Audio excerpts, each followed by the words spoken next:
What you got going on for the rest of the day? Oh shit! Look Honestly, at this weird cold open April Live. Watch this.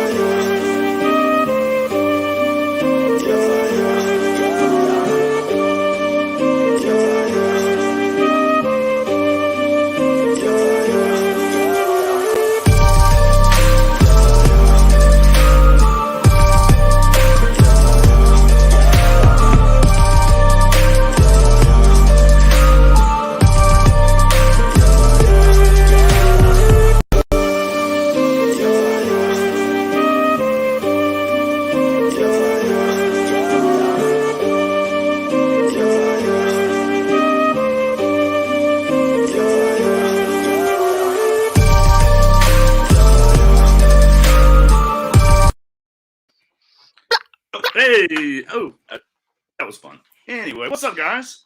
what's going on, everybody? Welcome to another exciting episode of The Push, presented by Bodyslam.net by this guy right here. What's up, Cass? How you doing, What's up? buddy? What's up, Dom? What are you doing? I did it right that time. Dude, it's been a long time since the two of us. It's been 3 weeks. It's been 3 weeks, and then we did. But that was within. We had a guest on that one, so it's been. I was going to say it's been a long. Yeah.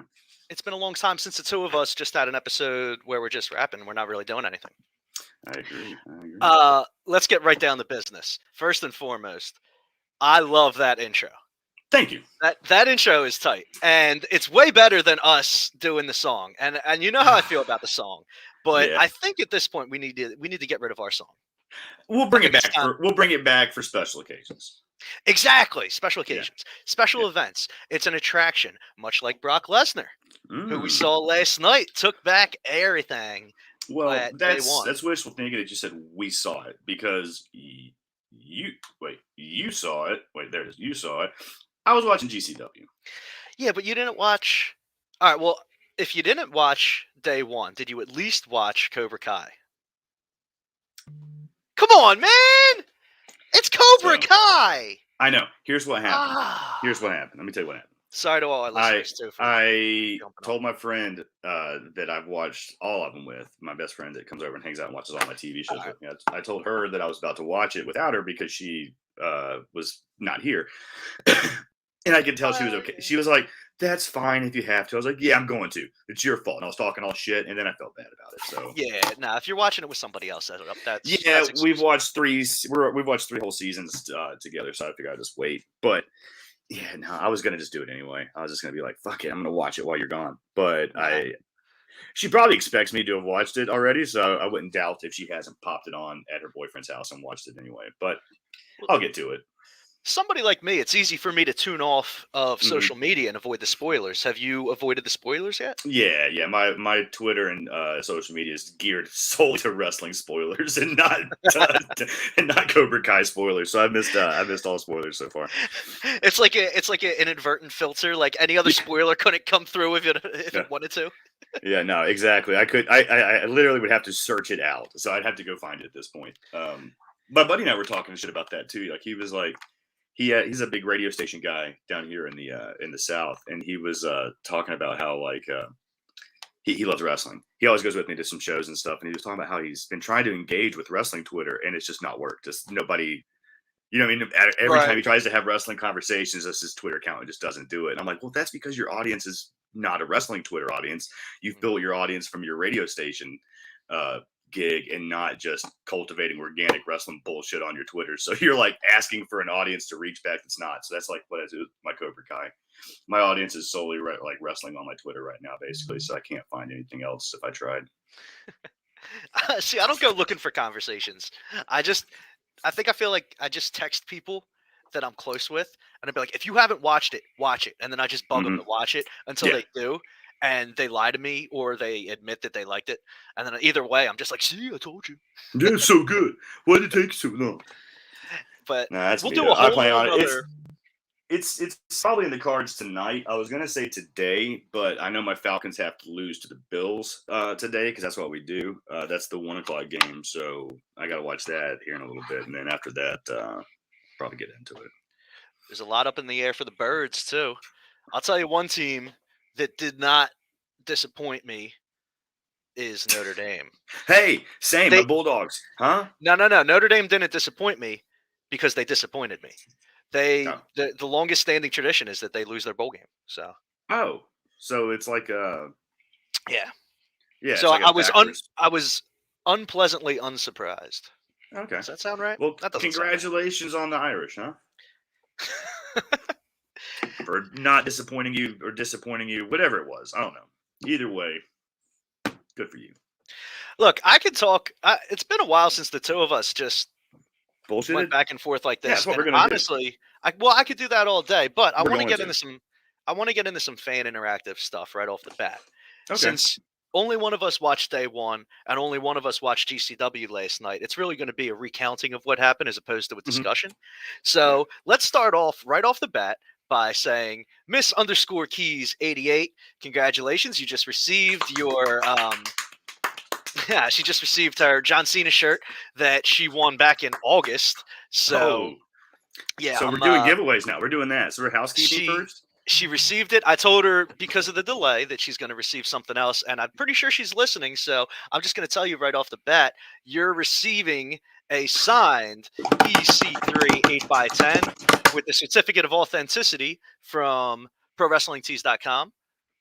And look at that. Look at you, man. Snow Jordan, my buddy who won the Lonnie Poffo poem.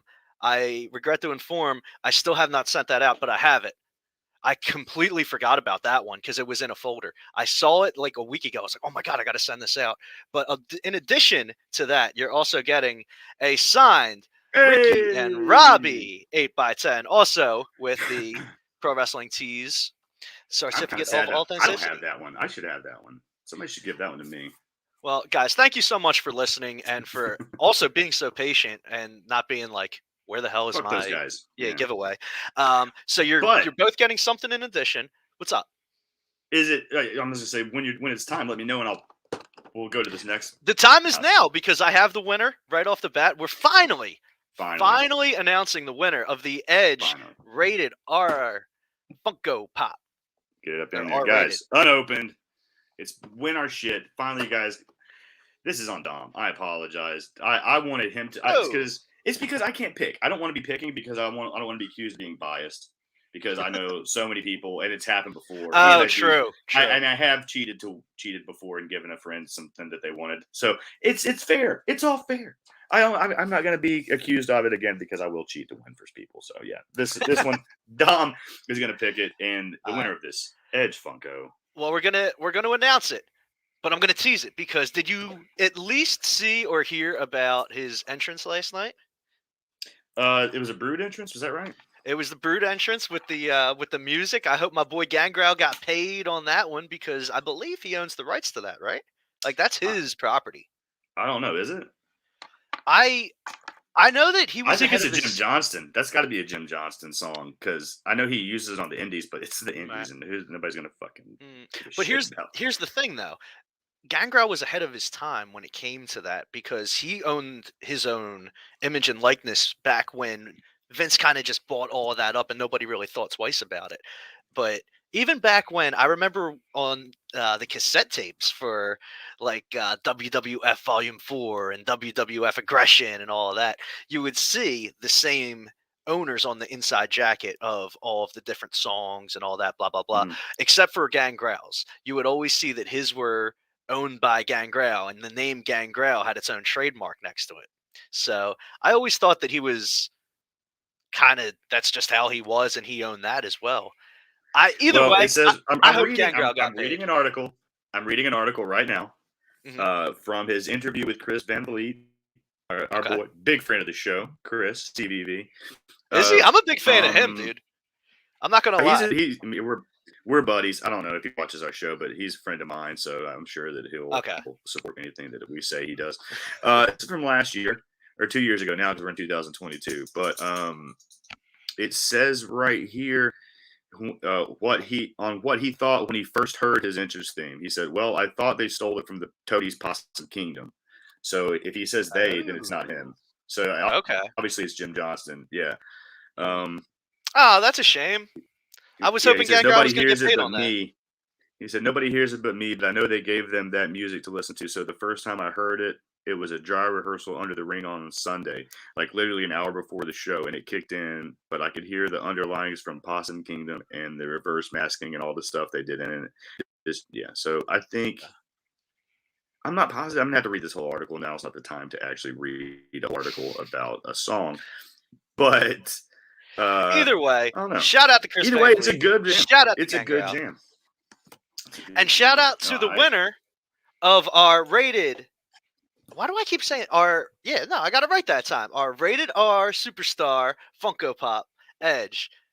It is Riho Enthusiast. That's the Twitter handle for our winner, Riho Enthusiast.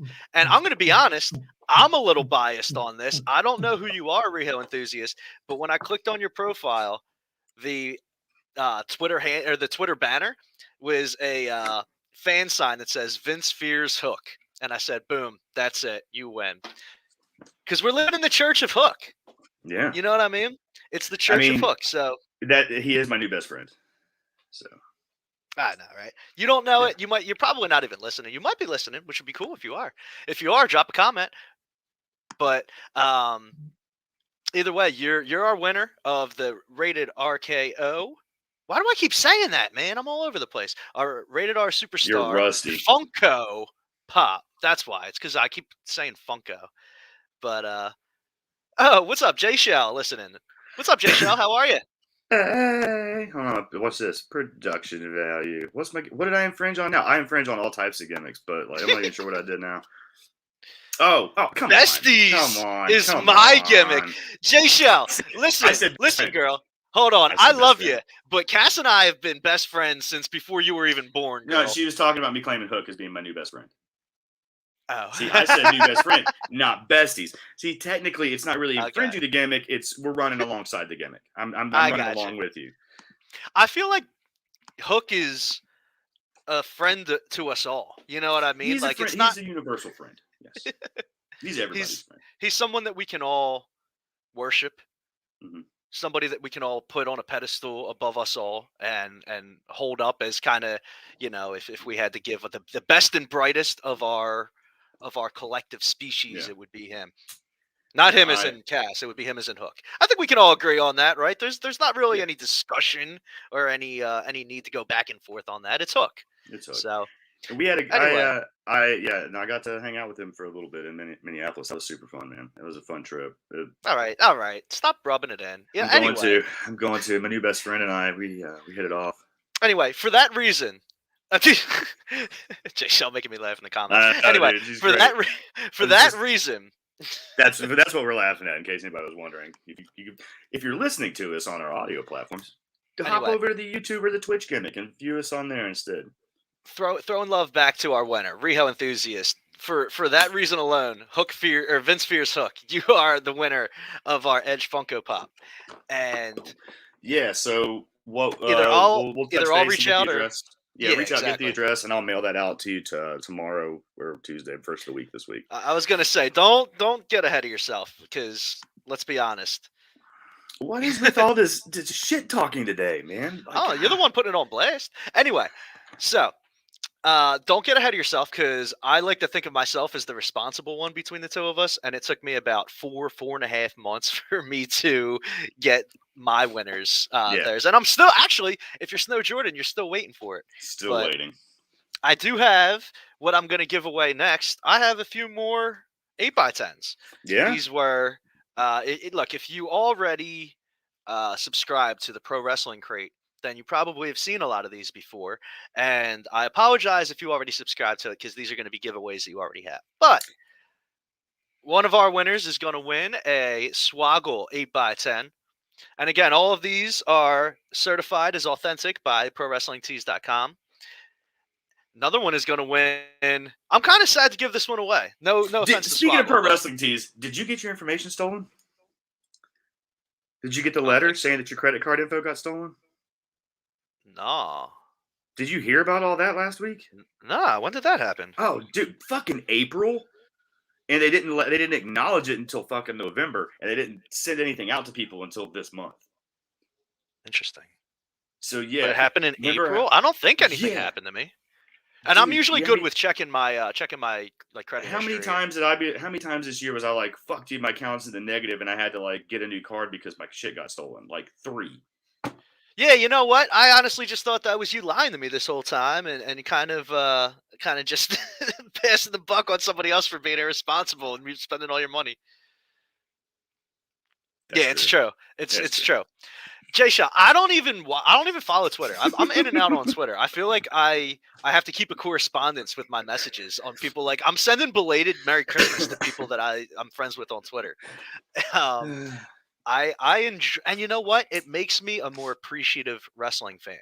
I've said this time and time again on this show. By tuning out and by waiting and then binge watching maybe like a month's worth of Raws in one time, I get more of an appreciation for the show and for what the storytellers are trying to do. Because instead of seeing one piece of the puzzle and then waiting a week to dissect it and complain about it or analyze it, I'm watching it all at once and I'm seeing the start to finish on a storyline in one sitting. And yeah, maybe I'm fast forwarding through a lot of at least the commercials, but whatever. I think that's a big problem with wrestling fans today is that it's not that they're impatient, it's just that there's too much outlet for analyzing what we see when we forget that it's just a chapter of what's going to be an overall story. Sam, that I was watching with my girlfriend, didn't see anything wrestling related for maybe the past month and a half, just because with the holidays, it's hard to stay on top of everything. Yeah. So she's watching wrestlers like Edge that she loves and RK Bro, and she's seeing the storyline of what's been happening. Not so much with RK Bro, but at least with the Edge storyline, she's watching it fresh and she's watching the vignette for it beforehand, and it tells a more compelling story than like the hokiness that you saw in real time of Edge versus Miz, and all the different talk shows that they decided to go back and forth with. So I don't know. That's just me going off on. I think it's a lot of times social media, and it's not a new concept, but a lot of times just plugging out of social media and plugging out of um, just watching it week to week so that you can binge watch it like you do any other show that you love makes you more appreciative of the product. Um, that being said, do you want to stick with WWE, Cass? And do you want to keep talking about WWE, or do you want to move over to GCW and what you saw last night? Or we could talk about something I know both of us are doing. Right now, I'm up to 1996 June in my WCW Nitro and pay-per-view watch. Okay. Where are you on yours? Hold on. If that's what we're going to do, I forgot. I gotta. The second giveaway. The second giveaway. Before we get into where we're at. Just giving everything away today. Yeah, it's Windom stuff, and it's a new year, new me. Happy New Year. Old stuff's got to go. Right. So somebody's getting a swaggle. Somebody else is getting a Brian Pillman Jr. signed 8x10. I don't know if that came up well. Was there a glare on that? Yeah, but that's all right. Hold it back. Well, here, I'll hold it back here. It's a little easier to see there without the glare. Yeah, no, I see it. I got to hold it on an angle. My studio ring, the thing that all the influencers have, broke. So I was like, all right, let's go. I'm just not going to use it. Now, I have one more giveaway. And this may or may not. Is this an actual thing? Also. Right. Yo, is anybody other than Jay Shell listening? She is blowing up the comments, just hating on Pillman Jr. Why? She got beef? Oh, dude, you don't follow news. I'll tell you that off the air too. There's been some stuff. Ah, really? All right. Well, then look. Then glad to have one more, and it's hard to be controversial with this one. I got this. This is truly a Windom stuff thing. This has been following me around for... This one's coming off your shelf, it looks like. Looks like you're pulling this one right off of your shit, like literally. It is. And this has been following me around for 20 plus years. So this did not come from Pro Wrestling Crate. This is something that I got at the Scholastic Book Fair in like 5th grade. What? It is an unauthorized biography of Stone Cold Steve Austin. Unauthorized by the World Wrestling Federation, WCW, because they're separate entities at this point. Yeah, they were, yeah. Steve Austin or anyone involved with them. Wow, that's Scholastic. treasure. I don't know if you can see. It's kind of hard to get it on Mm-hmm. there, but I see it 100%. I remember the book fair. when is Dude, this? So this was that was probably $8 or $12 right there, but it was probably worth every fucking penny back in the book days. $4.95, but with inflation, it Wow. might as well have been like 500. Like the actual inflation value, it's like a $600 classic. Yeah, Right yeah. there, Right right? now, with where that would have, yeah. I'm trying to find the year on it. There's there's usually a I'm copyright gonna, page. There's I'm not gonna even a say. copyright page. Well, let's look. I can tell you this for you. Let me see the cover. Yeah. Let me see All the right. I cover. mean, it's look. You got like a 3. Nope. 97 or 8, Nope. 9, 2001. 2001. But you're older. You're younger than me. Dude, I'm so much younger than you. Look, I still have my Hmm. youthful glow. Yeah, and I'm losing all my hair. Yeah, I know, right? You got a Then full Jay back Shell today. pops up in the comments like, "You're both old. Shut up." Yeah, she's like, y'all are old as shit. Dude, All last right. night when she didn't know who Johnny Knoxville was, I was like, oh my god, this is the oldest I've felt in a conversation we've had in a long time. That's understandable. Johnny Knoxville is. Oh, dude, he old. looks so old. I didn't realize how old he was until I saw his face. I'm like, fuck, he is old. Yeah, she was Let's give him the -3. rumble. Let's give him the Dude, rumble. exactly. So when Jackass was happening, she was -3 years old. So I've So had this book since before co-managing editor of bodyslam.net has been Jay Shell Nicole has been yeah, alive. yeah. Crazy. And let's say what's up to new friend of the show, H. Dracon.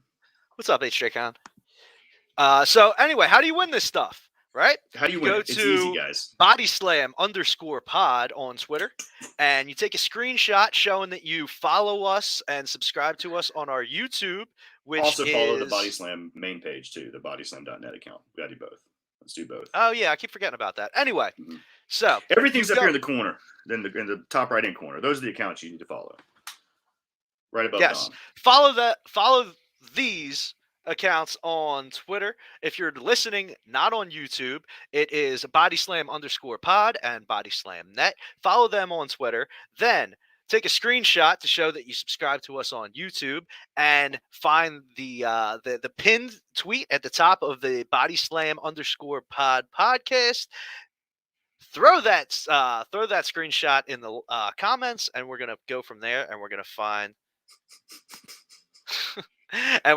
the winner from there. That's how we've done it in the past. It's tried and true. We have a long 6-month history of doing it with 2 winners, 3 winners now. And next year, guys, we'll announce the winners of the contest again. No, I'm just kidding. We'll get the winners out faster this time. We're gonna be better about that. It's not gonna take 8 months to get winners announced. But Riho enthusiast, this is coming to you. Touch base with us. I'll send that out to you first of the week, I promise. So Dracon gets to, unless you want to talk about GCW first. We'll get to them later. We'll talk about some stuff. Okay. All right. Well, then I want to get to something that Dracon mentioned. And again, Jay Shell has her show at 6, and she's going to go more in depth on this as well. But so if you're listening to us, make sure you tune back later today and pop in on her show on the same channel. Yeah, for the debut of ADHD Divas or ADH Divas with Jay Shell and Haley and Kylie, I believe. That's a cool name.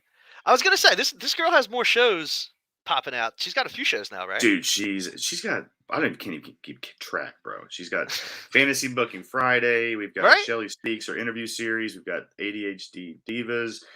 She's got other stuff. ADHD Divas, bro. Come on, dude, get it right. You're the face of this organization, and she's the one carrying it now. This is true. Anyway, so to those listening, if you're following along in the comments, then you already know what we're talking about. But one of the big storylines coming out of day 1 last night was that Biggie lost the title to, of all people, Brock Lesnar, because Roman Reigns ended up getting COVID, which sucks. Sucks to hear. Sorry to hear about that. Hope he's okay. But they threw Brock into the Raw title match. Came out last after Big E. He's a free agent, bro. He can bounce around. No, I get that you put him in there. And look, I'm going to preface this by saying I still am, and always have been a mark for Brock Lesnar. Again, since his debut in early 2000s. But you sent me something last night that was very telling. It was something that somebody else posted on Twitter that was a Mhm. breakdown of Big E's matches since he won the title. And it was just so sad to see. It was just loss, loss, DQ, Oh, loss, loss, loss. yeah, I'll Like, pull it up right now so we can go through it. Yeah, it's yeah, like, all if you right, have it, pull so it up. yeah, since Biggie won the title on September 13th, he lost to Roman in a triple threat uh, with the Bloodline in the trios or whatever on the 12th, a week later, the 20th. So 7 days later, he lost in a triple threat. Then on October 10th, he lost to the Usos by countout.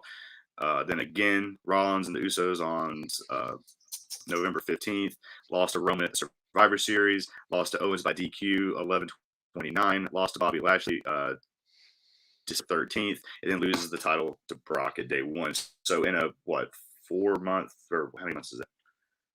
Yeah, 3-4 month title reign. He lost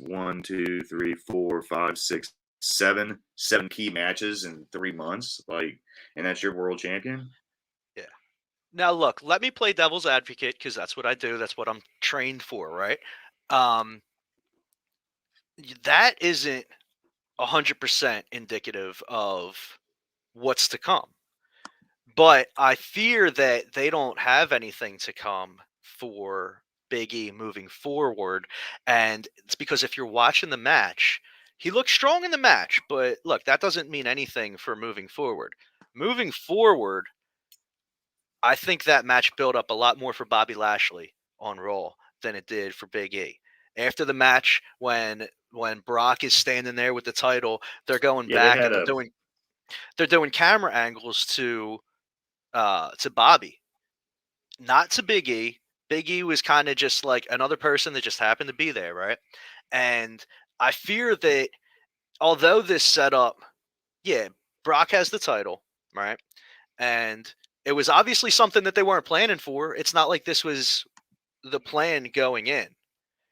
It was, but I do think that regardless of what the plan is moving forward, I think they still are going to continue to push Lashley to the moon, which they've been doing, and I love to see because you know how I feel about Lashley. I've loved dude.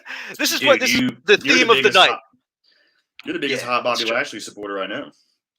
Well, I feel like I can't claim number one status over Toph and Mike over at the brother show, the Jabronis. Mhm. I think it's a three-way tie between the three of us, to be honest with you. But yeah, it's true. I love Lashley, dude. I love anybody that has a military background and then jumps into pro wrestling. I automatically love you, right? And Lashley is just such a pure athlete. I'm still bitter over the way that they just broke up the Hurt Business. It had such potential to just like. There's no reason why that gimmick shouldn't still be happening right now, like untouched completely as it was. That said, I at least love that they're still pushing Bobby, and I think he's probably going to win the Rumble. And I think that leads to him versus Brock at some point before WrestleMania. Honestly, I think Bobby wins the Rumble and he cashes in, on Brock prior to the Rumble. And then, regardless of what happens there, now I'm fantasy booking. But I think watching day one, my overall criticism, not criticism, but what I was expecting and didn't see was a lot more of setting the stage for what we're going to see down the line for the rest of 2022.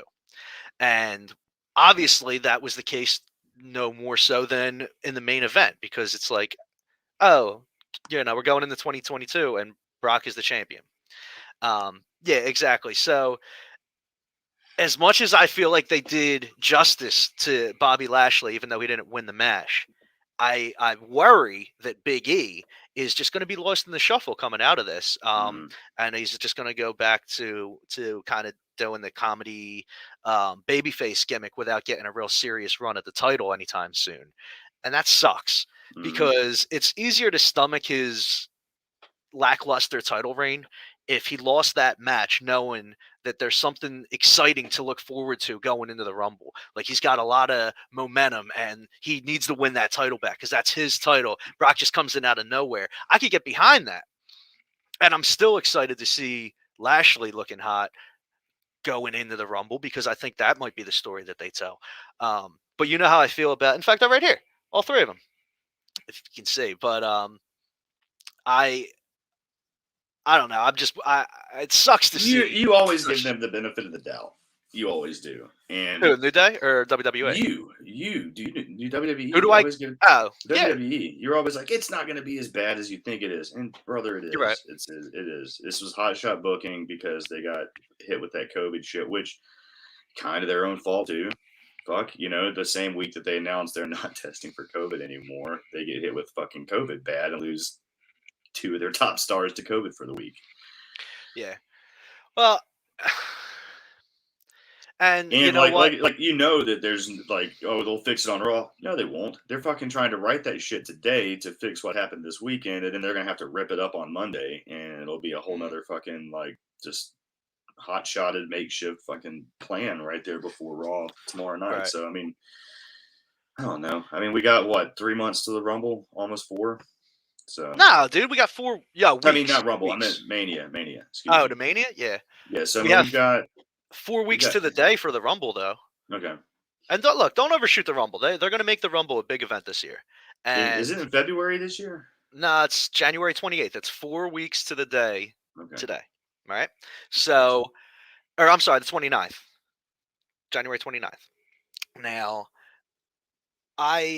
one thing that should be said is they cleaned house with the roster, and there's a lot of fresh faces. A lot of fresh faces on NXT. A lot of people from NXT that are now on Raw and SmackDown. And I don't want to brush past what you said a few minutes ago. I am always taking the the WWE stance, not because I agree with it or not even because I like it, but just because that's my job on this show.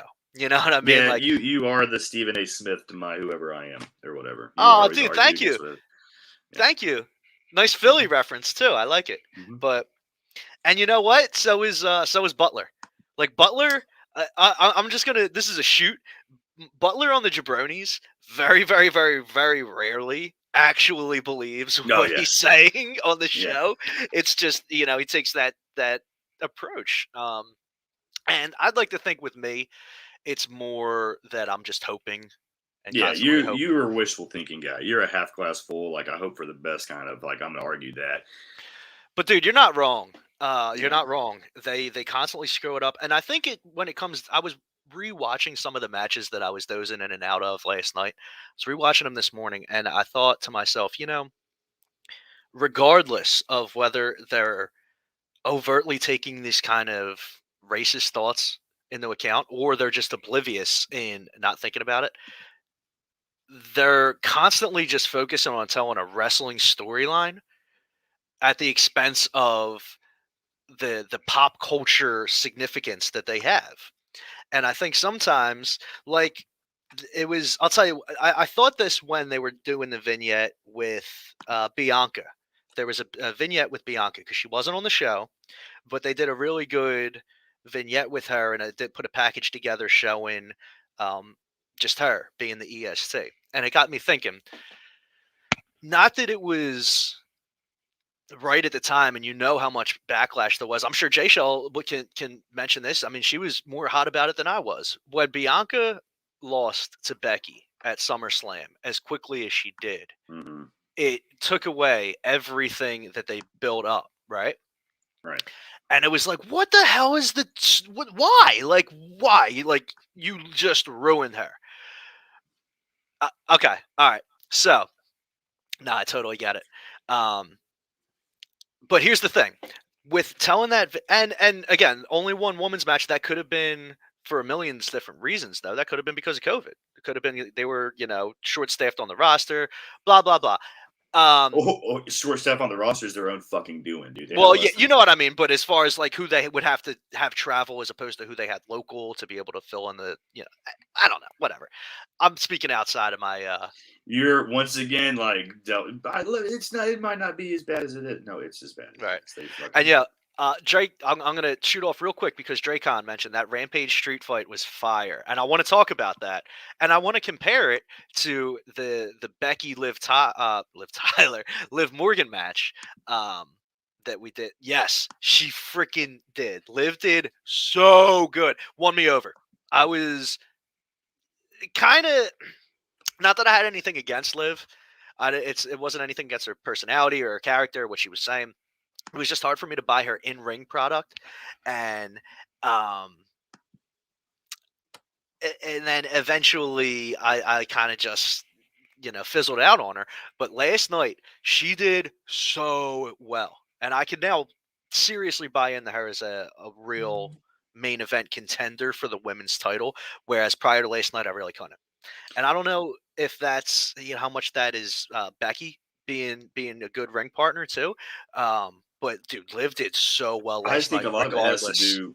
I think a lot of the stuff is how much she's putting into it. Because like there was that articles that came out a couple weeks ago or last week or 2 weeks ago about her training with Natalia and Natalia's like new dungeon. You know what I mean? Like Oh, her okay, version of the Heart Dungeon dude, it with her and shows. and She it's was her and just throwing everything into it. That yeah. match was amazing. You got to watch that match. That was my Mm. match of the night, and as awesome as that rampage backstreet or street fight. Why do I keep saying back? Oh my, I'm doing Because the all over the Backstreet place. Boys, they're Back back. streets back. All right. All right. Boom, boom, boom, boom, boom. Come on, Um, let's do it. I enjoyed the Liv and Becky match Hmm. more than the street fight because, and you know me, as I get older, like the blood and gore stuff, it's just like, oh, just because they can do it doesn't mean they mean to. Like, oh, don't go through that. Like all that blood on the bunny. I was just like, oh man, like it's like when I watch UFC, it's like I can appreciate what I'm watching, but at the same time, it's like, oh man, don't get hurt. Whereas Liv and Becky told such an amazing story, and it didn't look choreographed. I bought into every second of the match. Even the spots where you think they're botching, the only one that looks like it was an actual Wasn't there a botch was the botch at the end. end? Yeah, I was gonna say Well, I didn't see it, so I was gonna ask you about that. Wasn't there a botch at the end with the ropes or something? Because I just saw people talking about it. I didn't actually see it myself. Becky was trying to get her foot on the ropes so that she could steal the victory, and she was Mm. too far away to do it. So the botch Dude, what's funny was about that? That right there, I was on a loop for NXT, and Eva Marie was trying to do that, where she was trying to use the ropes. She couldn't get her foot on the ropes, just kept missing the ropes to get the leverage, and people fucking went nuts. And it was like, this is why she's garbage. And it was like the biggest like yeah. rip about her being shitty. But yeah, Becky will do it. They'll be like, it's not her fault. She was, you know what I mean? Right. Well, and That's a look, bias. the That's a point I'm bias too. exactly, and the point I'm trying to make with that is it's not even necessarily a botch. It's only a botch because people expect that was something that was planned so that they could later tell the storyline that she had to cheat to win. And it's like, nah, like, yeah, maybe, but you don't know that. And even still, it doesn't take away from the in ring product, which was that she was trying to cheat to win. She didn't need to. She still won. As far as what we saw in the ring and what we were told, it was still an amazing match. Even the portions where it looked like they were offbeat or like out of pace with each other, I bought into that because it looked like they countered so well, or that it was either planned or it was a real fight situation where like that's what you would do. Like you wouldn't just wait for her to take you down, you would counter and then be like, bam. You know what I Yeah. mean? I bought into every second of it, and I'm looking at it like, man, this might be a 5-star match. As far I don't, it's either thumbs Somebody up or that thumbs hasn't down watched with it. me. Somebody that hasn't watched it. That seems like a stretch to be Well, like a Becky it, Liv Morgan match was a 5-star match. I mean, I'm just dude, but the saying. star system is so subjective. Like your five Yes, stars it's opposed true. to my five, and that's why I say I don't normally like that. I like Yeah. it's either a thumbs up or a thumbs down. Either watch it or don't watch it. Right? Definitely watch it. The whole show, top to bottom, I thought was a good show. I liked it. Mhm. It didn't give me enough of, all right, here's the stage that we're setting going into 2022. I was hoping that we were going to see a lot more people get propped up that didn't. Um, and I'm anxious for the Rumble to see how the results of day one play out. I'm going to reserve my personal judgment on, the thing with Big E was too hard not to mention, right? Because it was just so like, it's one thing to see him lose the title. It's another thing to see him lose the title and not have anywhere to go afterwards. Because it looks like going forward, they have a story to tell. And even if that story to tell is only Brock versus Roman between now and the Rumble and I'm it's afraid champion that's versus where it's champion, going. I'm afraid that's where yeah, it's going. you might not even see the title on Raw for months. And I honestly am kind of wondering if they're going to do a unification in the brand split. that's what I was thinking too. And I kind of hope that. I mean, But because like if you think about it, like if they're as much as they've thinned out their roster, maybe that's why. So that way you don't have so many people you're not trying to separate and do two brands and just do one again, and then you have, you know what I mean? right. Yeah, for I sure. don't know. That's another devil's advocate. Maybe that's part of it. Thinking like mindset, but Yeah. that's just more wishful thinking. Like definitely don't think that's the case. I think it's just it is what it is there, and we're just Mm-hmm. giving Now, them a little more without credit than they spending, deserve. I want to be positive. I want to stay positive and be that Do you want to talk more Mr. about this Positivity. AEW stuff? That AEW match on Friday? Because Sure, but that's the been one getting thing a I lot want of to love in the mention, comments. I'm gonna say one more thing about WWE, and then let's switch Mhm. over. Let's be done with day one altogether. Done with it.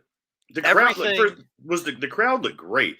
Yeah, And I that's agree. and that's surprising to me because ticket sales were doing so bad. It looked Yeah, like they're leading up to the show, and then it looked like it was completely fucking sold out last night dude, you when I see a saw the lot of building. people without masks on now, Dude, I or like saw wearing their mask, and I was like, I would be it's the nervous as South, hell bro. to It's be there. Atlanta in the South, my man. Like you I don't I live get down it. here with us. Like I wear a mask out and about, and people look at me to where I'm like, should I just take this off? Because I feel like I'm yeah, like it's like I'm sorry. Am I Yeah. bothering you guys? I mean, I'm not meaning to be I, weird by I wearing my couldn't mask, help but but get a little anxious as I was sitting there watching it last night. Like, if I was in that crowd, I would be like really worried that I'm dude, gonna it's a catch Southern something. crowd. Like they don't give a shit. Like wait till Yeah, did you see the football games that were going on at the same time down here? Like it's exactly. just Yeah, yeah.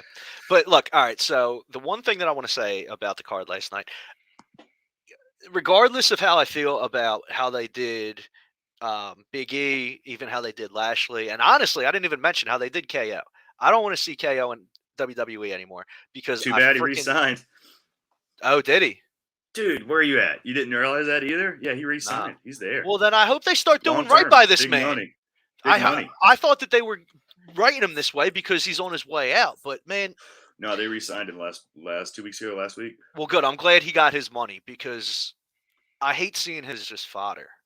Mm-hmm. So I'm really happy to hear that that man is getting paid well because he deserves it because he's so much better than they portray him. Anyway, all that being said, I love Brock as champ right now. Right now. Right? This is a different Brock as champ. He's staying in the ring This is a posing. different You Brock see this Lesnar stuff. than Wait, we've wait, seen wait. You for see the 20 stuff years. on Twitter when he gets out of the ring and he's taking pictures with people, with fans. You Mm-hmm. know, that's cool. You don't see that. It's been a Yeah, long time, that's right? what I was saying. Like this is you're seeing more personality out of Brock than you have Mhm. before. So at least it's not the same Brock Lesnar Yeah. character getting the belt that we've had. This is more of the mid 2000s when he was like doing Eddie Guerrero stuff and dancing Right. around, and you know what I mean. And so I mean, And it's different. It's different, but I mean, like people say, man, it is Brock again. It is but like oh, you said maybe we go months without seeing the title on Raw, but recent history would say the opposite. He's been yeah, showing up. He's he's been been, showing up. and I think. Forgive me if I'm wrong because I'm not the one that's in with the wrestling knowledge here, but didn't he sign his most recent contract for like a lot more dates? I'm pretty sure that's the case, or Yeah, I'm pretty sure that's so the case, or it's worked into where if they need him for more dates, they just pay him more money. yeah, so and he's older now. He's not contemplating other ventures, other combat ventures, the same way he would have been 4 or 5 years ago. He was using So those to leverage more money back then, anyway. I think he was pretty much done with yeah, yeah, UFC. he So was, but he doesn't have that to leverage yeah, he anymore. can't do that anymore. You're right. Yeah, it's pretty And much. he's still going to get big money. He just might have to get on a plane a few more times a year to Mhm. do that, right? Yeah. I mean, he's Which still the I'm highest all for. contract in the company. Yeah. Easily. So like I'm excited for that.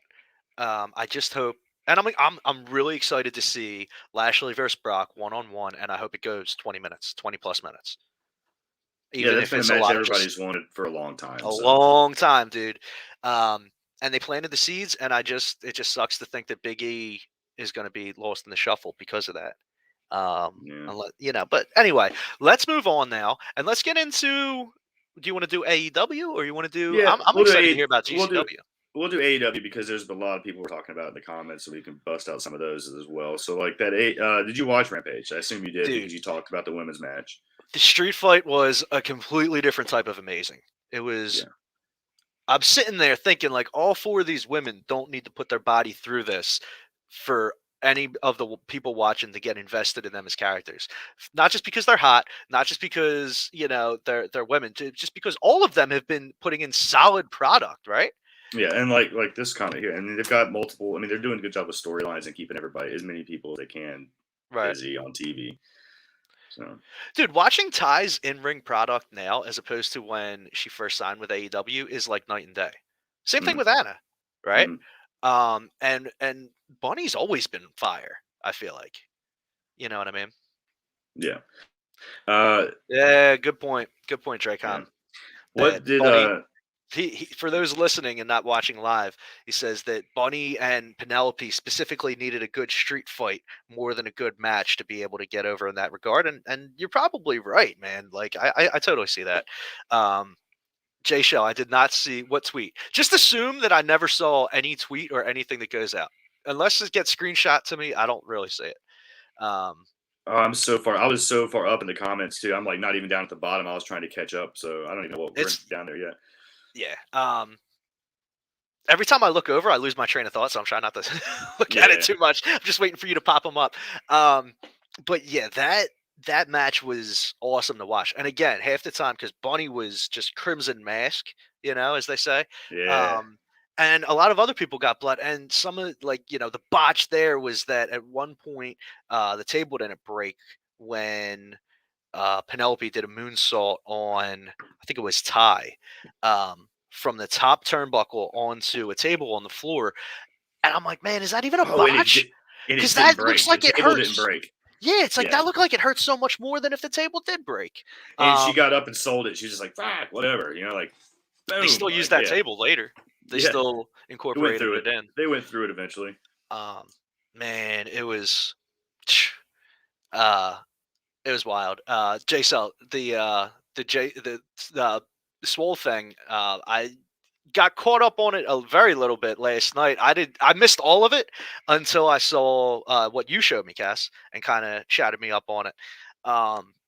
Yeah, that was Yeah, like man. So my thing on that whole swole shit and is you're allowed. You're allowed to not enjoy working somewhere, and then when you leave, you're allowed to be like, I didn't, I had some issues. I didn't like working there. I mean, she never buried Tony personally. She talked nicely about Tony, just didn't like some of the stuff with the work experience, right? mm, And you like, so if you work at Walmart, you know what I mean, and you leave Walmart because you don't like it, right? And then say you tweet about like it later, like, yeah, I don't like working for Walmart. Walmart's not gonna jump on Twitter and be like, yeah, well, you were a shitty fucking cashier anyway. right, You know what I mean? And right. like, dude, you don't do that. You don't. There was no Eh, reason for him to do that and to be so yeah, defensive and to be so unprofessional with his Twitter. 100%. Not to mention, if you're going to release the woman, now she's an independent, like she's self-employed now. Hmm. So even if she is taking digs at you, even if you don't agree with it, even if you do think that it's not correct or not correct representation of yourself, like you run a bigger company. You know Yeah. what I mean? She's in business for herself. Like you reach out to her privately and you try to, ask, well, what do you think we're doing wrong? What can we do better? You don't dig her out on Twitter Hmm. because either This is, it's a serious complaint that she has that you should be exactly. It's and I had that comment about it too.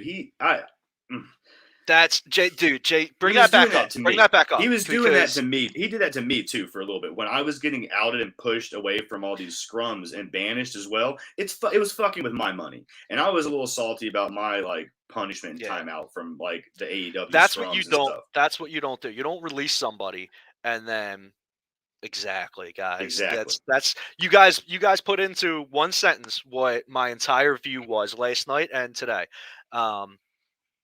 That sucks. Like you're bigger than She's that. You know You're what I bigger than mean? that. And even if like look, either that's how Swole really feels, or she's trying to set up some bookings coming out. No, Either that's how she way, feels. That was legit. but how she that's what I'm feels. saying. That's what I'm saying. Either way, like you can't even give the benefit of the doubt either way, because in either scenario, Tony's out of line. Fucking You know what I mean? 100% out of line, dude. And it is like, oh yeah, and you know that he was just they were all at the New Year's Eve party, and he is drinking. Like, not to be that guy, but like, Well, you know I'm that not going to say that. I'm not going to say I'll say it. I know it. I've been to those New that. Year's Eve And that's parties. why I can't say it, because you say it. I I've can't been to the say New it. I Year's got to Eve be the party squeaky before. clean. Like, I've been to their New Year's Eve party, dude. Like, I know, like, it was New Year's Eve. You know that they were partying, and you know it's like, man, maybe you probably shouldn't like party and tweet. Like, I don't. You know what I was doing on? You know what I was doing on New Year's Eve? I was binge watching Cobra Kai, like a true You know fan. what I was doing? Watching GCW because till infinity, because we did a post show about it. Can we get into it now? I would love to. It was a GCW weekend, by the way. Let's get into it. Who was on the card? What was the two best? GCW shows and a JCW show this weekend. So it was a three. JCW. What's that? That's Brett's little side hustle. He's got an East Coast kind of like a GCW developmental. It's Jersey Championship Wrestling, and then in the West Coast they just opened up LA Fights. So it's kind of like your more your lesser known, like smaller, not so popular or not so well known talents can come in and make a name for themselves and then get better bookings. That's what JCW and LA Fights kind of does. So they always like piggyback and will do like a JCW free show on their YouTube the same weekend that they have these big GCW blowouts and stuff like that. And GCW definitely I saw my that man comment. Mike said, Mike and I did the podcast on Friday night. Mike was there with us, with me, and he was on last night too. Mr. Purple, Mike was, and we had a good time watching that this weekend. So yeah, Friday night was their New Year's Eve till infinity, and that was a long show. It started at 8 p.m. and it didn't end until like 12:45 or something like that. Were there a lot of matches on the card, or was it just a lot of? Yeah, there was a lot of matches. Who were some of the names that I would recognize? Oh shit! From this whole weekend, that I would recognize, not necessarily that like anybody would recognize. You know the people I like. Charlie Evans and Alley Catch was a good one on Friday night. Dude, I'm just gonna just pull up the whole card. I'll just write it down for you real quick because there was so much on those shows, and I would actually at this point will probably get you confused. Well, look, while you're pulling that up, hit the highlights. Right here. I got it right here. Hit the highlights of what happened. So on Till Infinity was the show. We had PCO brought back the Extreme Championship, the GCW Extreme title, which had been 3 years, I think, almost to the day since he had defended it. So when he left, GCW a couple years ago, went to Ring of Honor and doing all that shit. They just kind of took the belt with him, and what's the word I'm looking for? Absconded. Anyway, so it was gone, and then it came back. So he had a big, that was the big surprise to start the show, and then he had a mystery opponent, open challenge, and it was Matt Tremont. So Matt Tremont came out. They had cool. Yeah, they had a good match to start the show. PCO won. Okay. That's him coming out of retirement, right? No, because he's been with. Yeah, Tremont wrestled Onita at Halloween night. Fucking Onita, FMW Onita. They had the exploding barbed wire death match shit there in Jersey. Did he? Yeah, and Tremont was in the hospital for fucking weeks because Onita threw him into the explosions. And he was in the hospital for weeks. Right. So Tremont's wrestled once or twice since then. But didn't when we had Amir on, or I'm sorry, not Amir, Emil J. Wasn't he just talking about how they just did like a retirement Yeah. So it was last year they did that, and then he had his big comeback match was the Onita match on Halloween. Destiny. It was FMWE and H2O Destiny was the name of the show, and it was Tremont versus Onita in like a dream match, barbed wire death match, and Onita brought his like crew over to build the thing. It was a whole big ordeal too because Onita showed up with fucking Rob Feinstein and kind of hijacked the show, and nobody knew Feinstein was. That's a whole other thing. But I that remember that happened. now. I remember all Yeah, that and now. then Yeah. Onita, Tremont ended up in the hospital for weeks after that show. So he's wrestled once or twice since then. But good friend of the show, Tony Deppen, wrestled also. He wrestled Cole Radrick, excuse me. Then we had Jimmy Lloyd wrestling Ho Ho Loon, fresh off his NXT run, and Ho Ho Loon out there did his GCW debut. Then Jack Cartwheel and Nick Wayne. Jack Cartwheel defeated Nick Wayne on Friday night. Both of those two are going to be futures of this business. Nick Wayne is incredible, dude. He's 16 years old. And really? Yeah, he's 16 years old. He's just. Dude, I don't know how these kids that's the thing. I don't know how these kids this young handle like being a big name on the indies and then like going to school and just being a wrestler. Like that's why I love when we had Billy Starks on. Mm-hmm. It was like it was so cool to just be like, how are you handling all this? And like so well spoken and just so polished already for everything you're going through. It's like when I was that age, I was stressing the SATs, you know what I mean? Mm-hmm. Not like, making the rounds in whatever new state that I've never been to. Yeah. So man, good for him. That's awesome. Onita is working Bully Ray at the 2300 arena, Dom, by the way, in your well, that's not the first time they had that match. You know what? I think that is the first time they've had that match. Onita and Bully Ray, they've never wrestled. Didn't they just have a match together in Philly? Bully Ray wrestled somebody in Philly that was like a big name at some show that Toph went to recently. They set up this match at that. Oh, maybe that's what it was. Did Onita pop out or? I don't know. I think they just set it up. Bully Ray wrestled somebody, and then they set up that Onita thing. I don't really know how you'll have to ask Toph. I wasn't there, man. I wasn't either. Yeah, that's what's coming up. But that was I had my last final that night actually. My last that's right. My last test, my last school. Now that if anybody watched The Departed, school is out. Anyway, nice. So I'm reading the comments.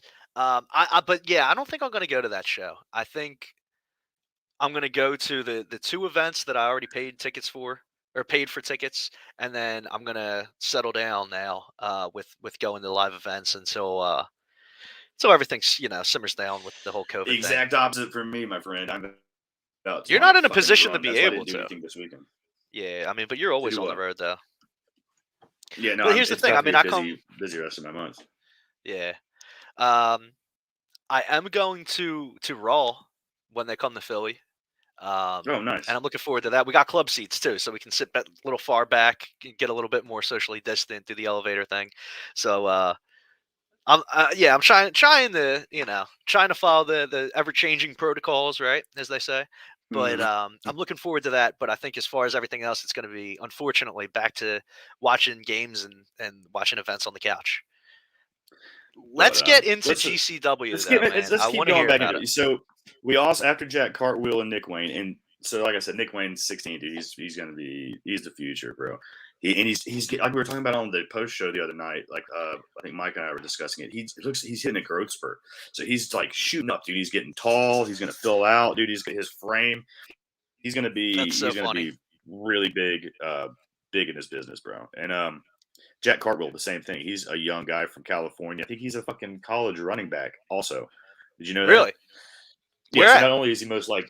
I have to look it up. It's some, I think, Division II school or Division I school. I think in California or out that way. If he's playing D1 ball, there's no way his squad, like his team, is letting him do independent. It's got to be D2 then. But yeah, I know he's because they talked about it on the show last night, like about him currently being a running back in college. That's I'm gonna look him up as soon as this is over. That's awesome. But yeah, Atticus Kogar had a good weekend. He defeated Everett Connors.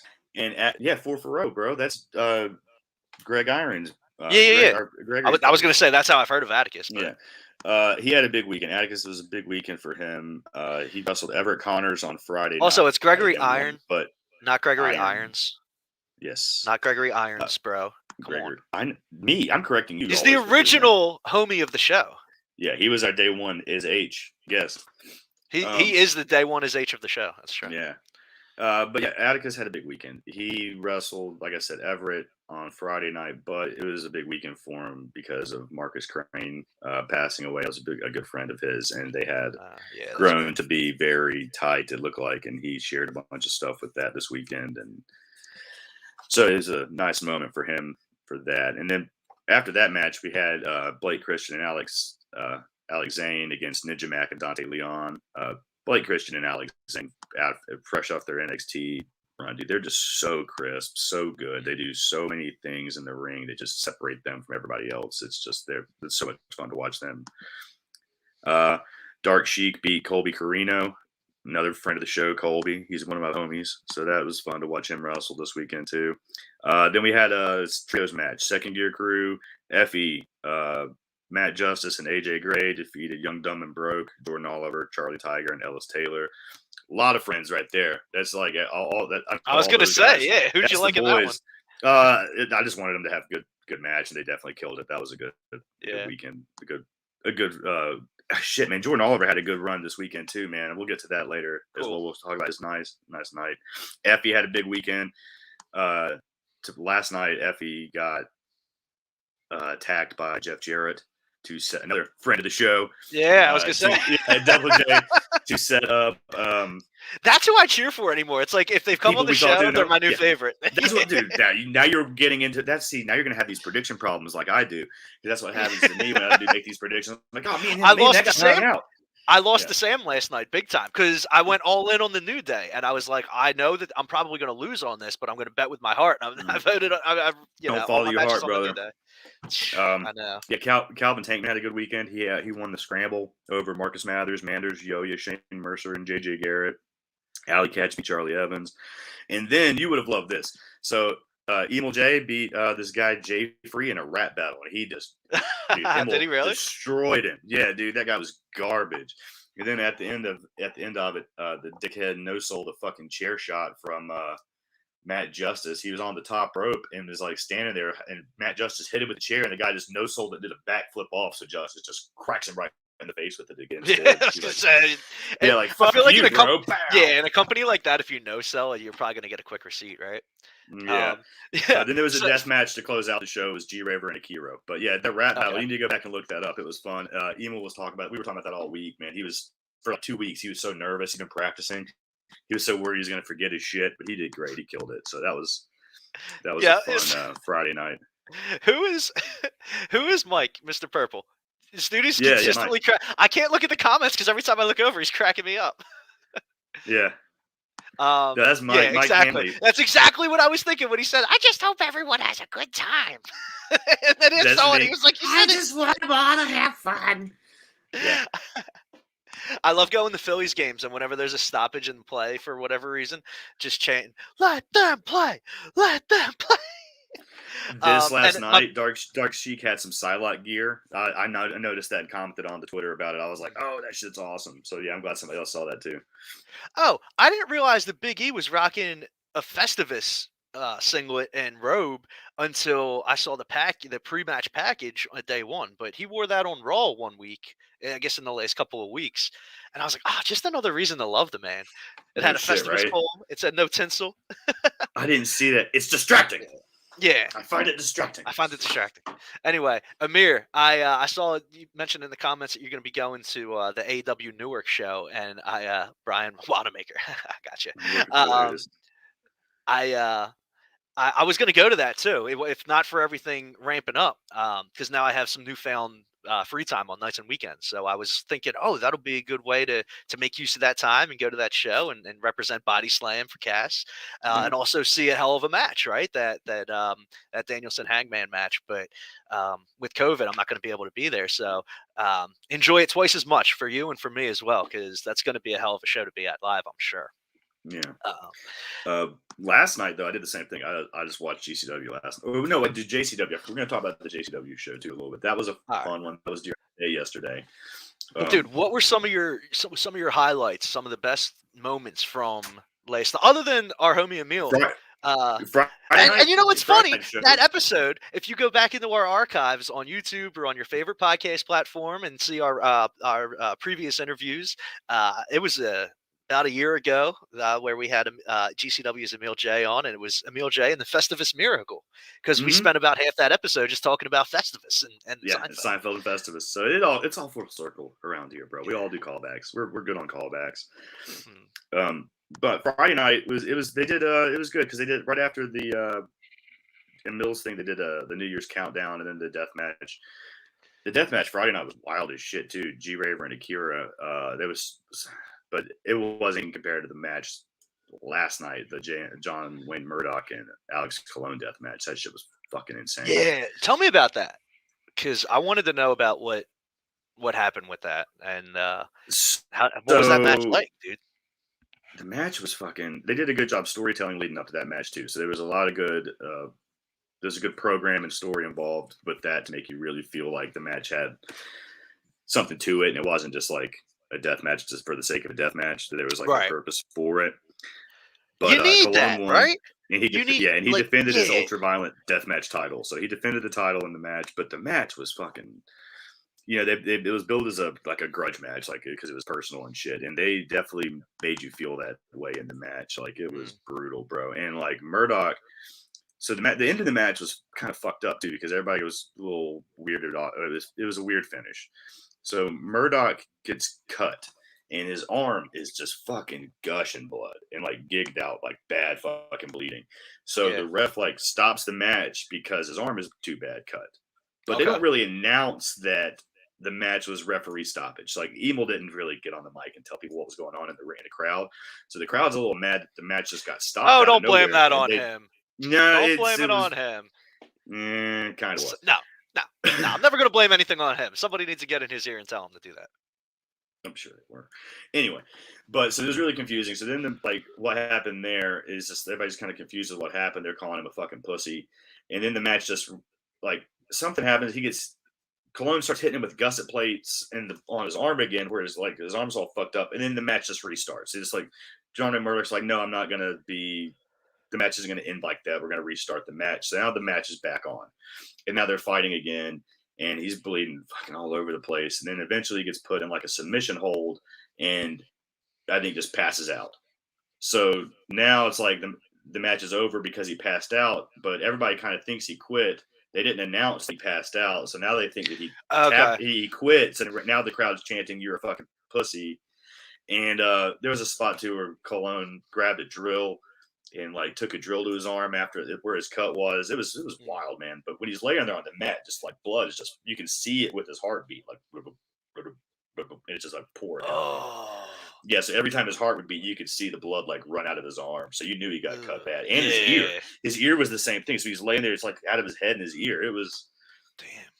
Yeah, but the drill was wild too. Like as like they already hit him with the gusset plates and that huge cut on his arm, he's in the corner and like they're like, oh fuck, his arm's all fucked up. But then just Colon runs up with the drill and just drills into his fucking arm again.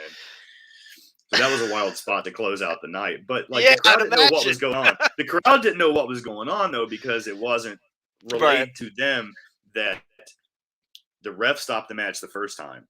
And that when the match restarted, it was because Murdoch wanted it to restart. And then when it ended at the end, they didn't know that he didn't quit, that he just, the ref stopped it because he passed out. So there was a lot of like not information. Sounds like a lot of pain for a limited payoff. For a lot of confusion. Because it wasn't properly conveyed.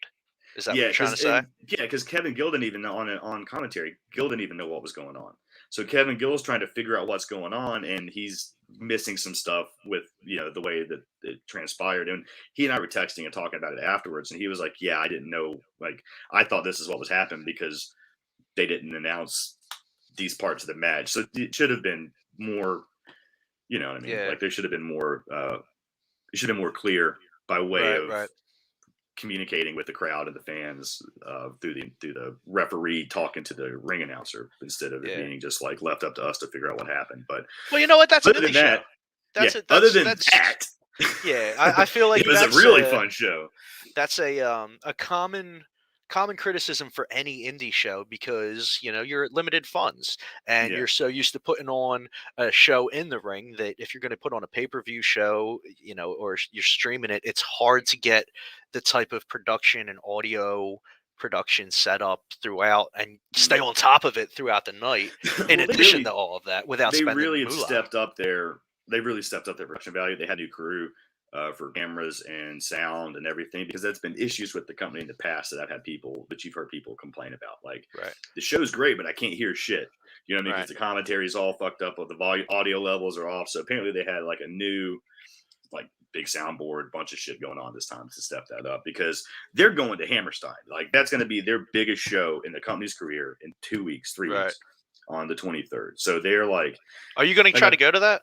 oh, I've already got a ticket, bro. I'm already going. Oh, so you're definitely going. I'm definitely going. I'm sitting on See, the floor. that's the I've already- problem. If we're not I've booked talking in my the group hotel. chat, you and I haven't had a long conversation in Mhm. probably close to like a month. So Yeah. last we talked, you were still thinking about it. No, I've got my ticket now, because when I bought my ticket, it was 2 a.m. and I was talking to KG, and he's like, "Damn, they're about sold out. There's 5 tickets left." And I was like, "Oh shit, I might not be able to get in through the boys if it's that sold out." You know what I mean? So I was like, I better buy a ticket. So by the time I Well, got are you on there, crashing then? Or are you trying to crash up in New York? I've got a hotel in the like 2 blocks from a block from the fucking Okay. venue. All right, cool. But so when I bought my ticket, I was literally the 4th to last ticket in the entire building. So like when I bought mine, there was 3 tickets left. So I was the 4th or 5th last ticket, because I think there was somebody else in the queue. So I don't know who actually went through first, but yeah, Okay. yeah, like tickets 5 and 4 Might have been left with- our homie Amir who's listening. This dude's all over the place. He's going to the AEW show. He's got his tickets to Hammerstein too. I'm jealous, Nice. man. I'm going to be living through you over the next he 2 weeks. Amir should hit me up when I'm up there, because I'll be there I'm flying up Friday the 21st, and then I have the Hall of Fame ceremony on Saturday the 22nd that I'm going to go do, and then Sunday the 23rd is Hammerstein, and then I'm there all day Monday. Just to take in the city, and because I'll be all over the place before. I didn't really know how much I actually get to enjoy it, and then I fly out Tuesday, so I'm there Friday through Tuesday. Okay. But Hammerstein just flying right over me. I see how it is. Well, what happened this time? No. I don't need you. I don't need Philly. Suddenly you got your own pilot on staff. He got me hooked up. He got me hooked up with a buddy pass. So like, that's actually awesome. That's pretty cool. Well, so usually though I book it and I go through my own so I can get the miles and shit. But this time I'm like, hey man, what's up with because he's a pilot for Delta and we went to like school together since we were in elementary school. So I was like, what's up with that? And it's really fucked up. So the small airport I live in near in Asheville, it's a small one. It's usually like so much more expensive to fly out of there. I love that airport though. I love that airport. It's so quaint. The Asheville airport is like a big bus stop. You're in and out. There's no line. There's never. It's so fucking nice. Great. Yeah. So, but I never fly out of there because like if I'm last time. So when I was trying to go to Grand Slam and everything in New York, right? When I flew up to LaGuardia, it was going to be like $800 to fly out of Asheville, and it was like $250 to fly out of Atlanta, right? So I'm like, fuck, I just been flying out of Atlanta. Yeah, so my buddy this time he was like, I'll get you a buddy pass or whatever. So it's pretty much just like standby, you know what I mean? Like priority standby. But so we're searching for tickets and he's like, all right, I'll look it up the price for Asheville and see. And it's like, he did it. It's like $168. I'm like, oh shit, that's awesome. So it's like, I'm flying from Asheville to Atlanta, then Atlanta to LaGuardia in a couple weeks. So I was like, well, damn, if it's only $160 out of Asheville, and Asheville's always so much more expensive. I was like, what's it out of Atlanta? So he looked up the price.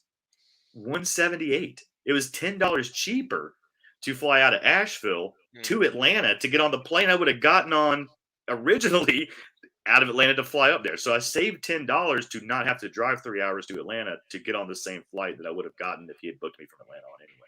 I don't understand how that works. Man. That's so. Because it was like just Atlanta to LaGuardia, $178, and I was like, was it a different plane? He's like, no, it was the same timed flight. So it's like I fly from Asheville to get on the same flight in Atlanta that I would have taken up for $10 cheaper. Dude, I forget where I heard this, but most airlines make or break. Draco, thanks, buddy. Good chatting with you, homie. Sorry to interrupt you, Don, but no, it's all good.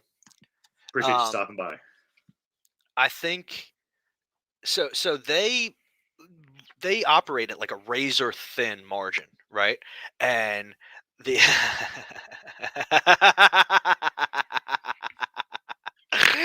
dude, I do. I'm a networking son of a bitch. I got the hookups.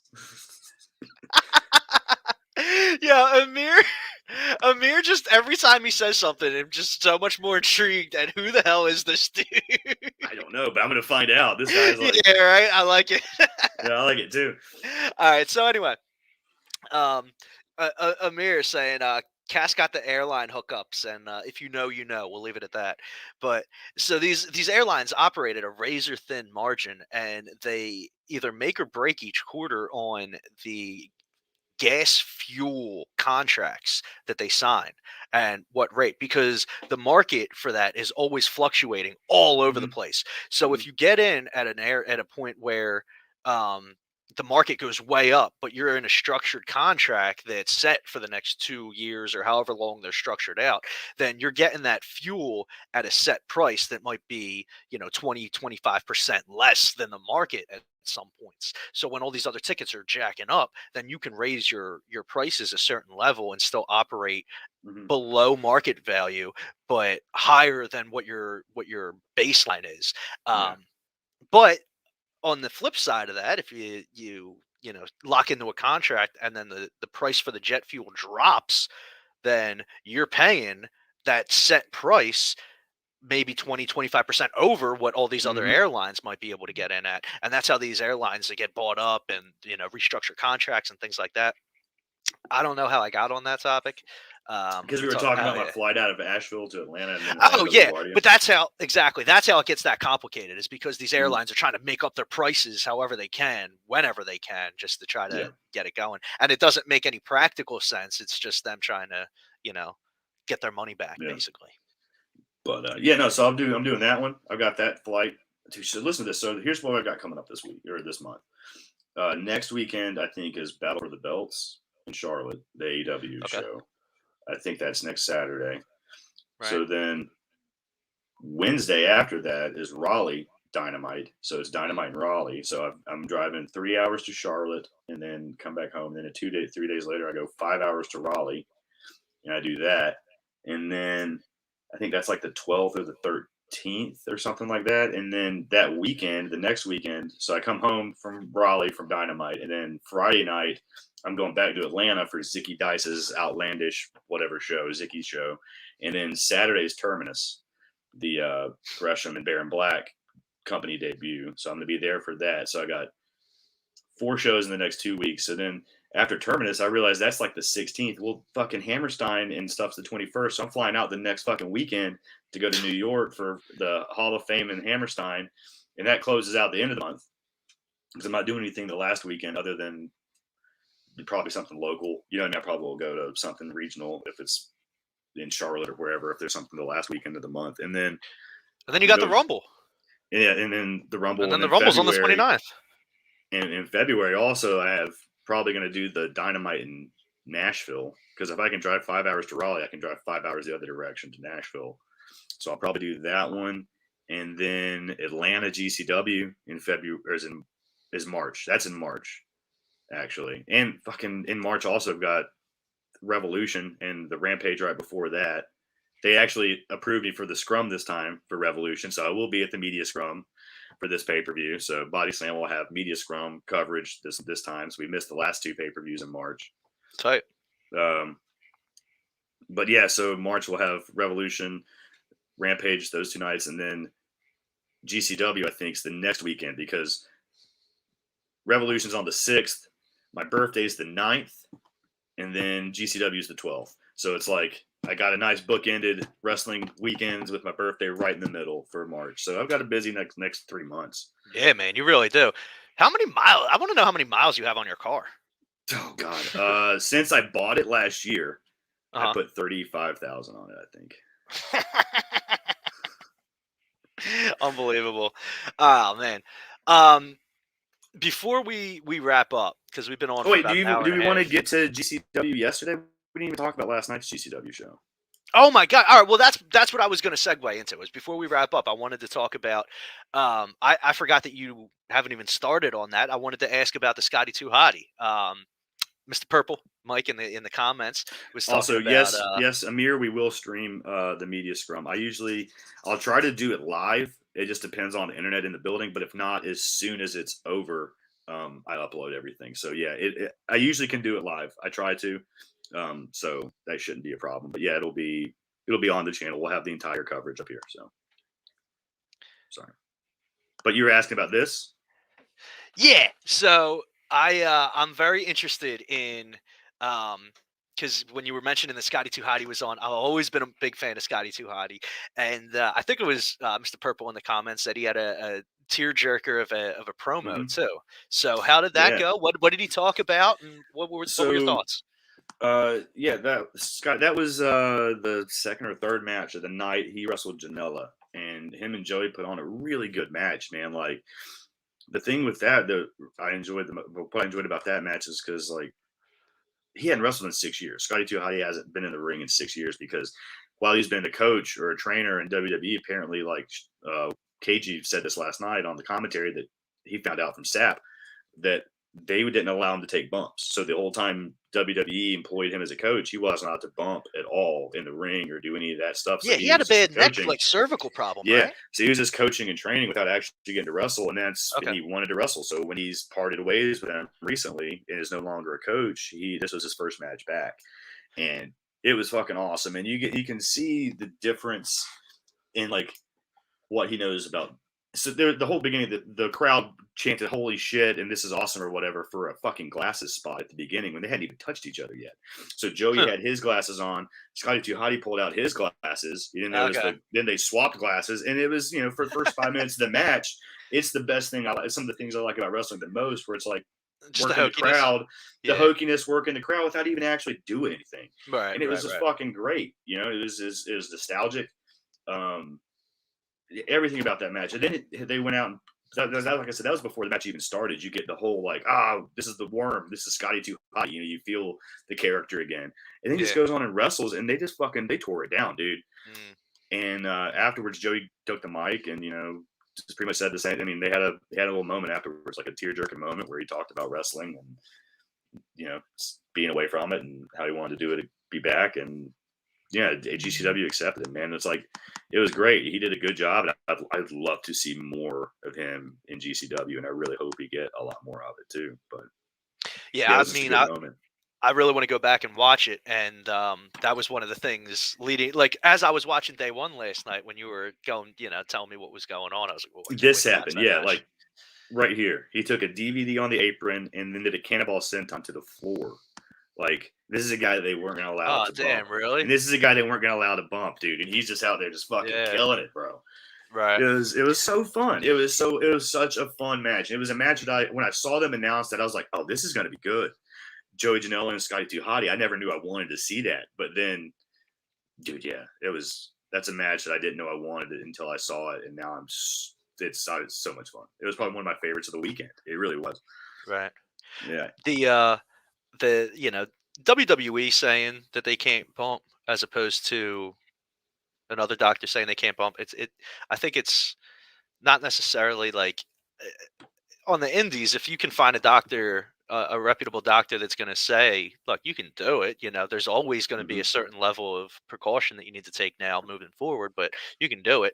That's a lot different than the WWE doctors that are looking at it from not just the medical, but no, because like they've always WWE is always this right here. That's what I'm saying. It's a liability thing. They don't want. It's a legal liability. That's what I'm saying. They don't want to fucking get sued. They don't want to have to, Well, if somebody gets injured in the ring, one thing that nobody can ever take away from WWE is if somebody gets injured in the ring, they're going to take good care of them.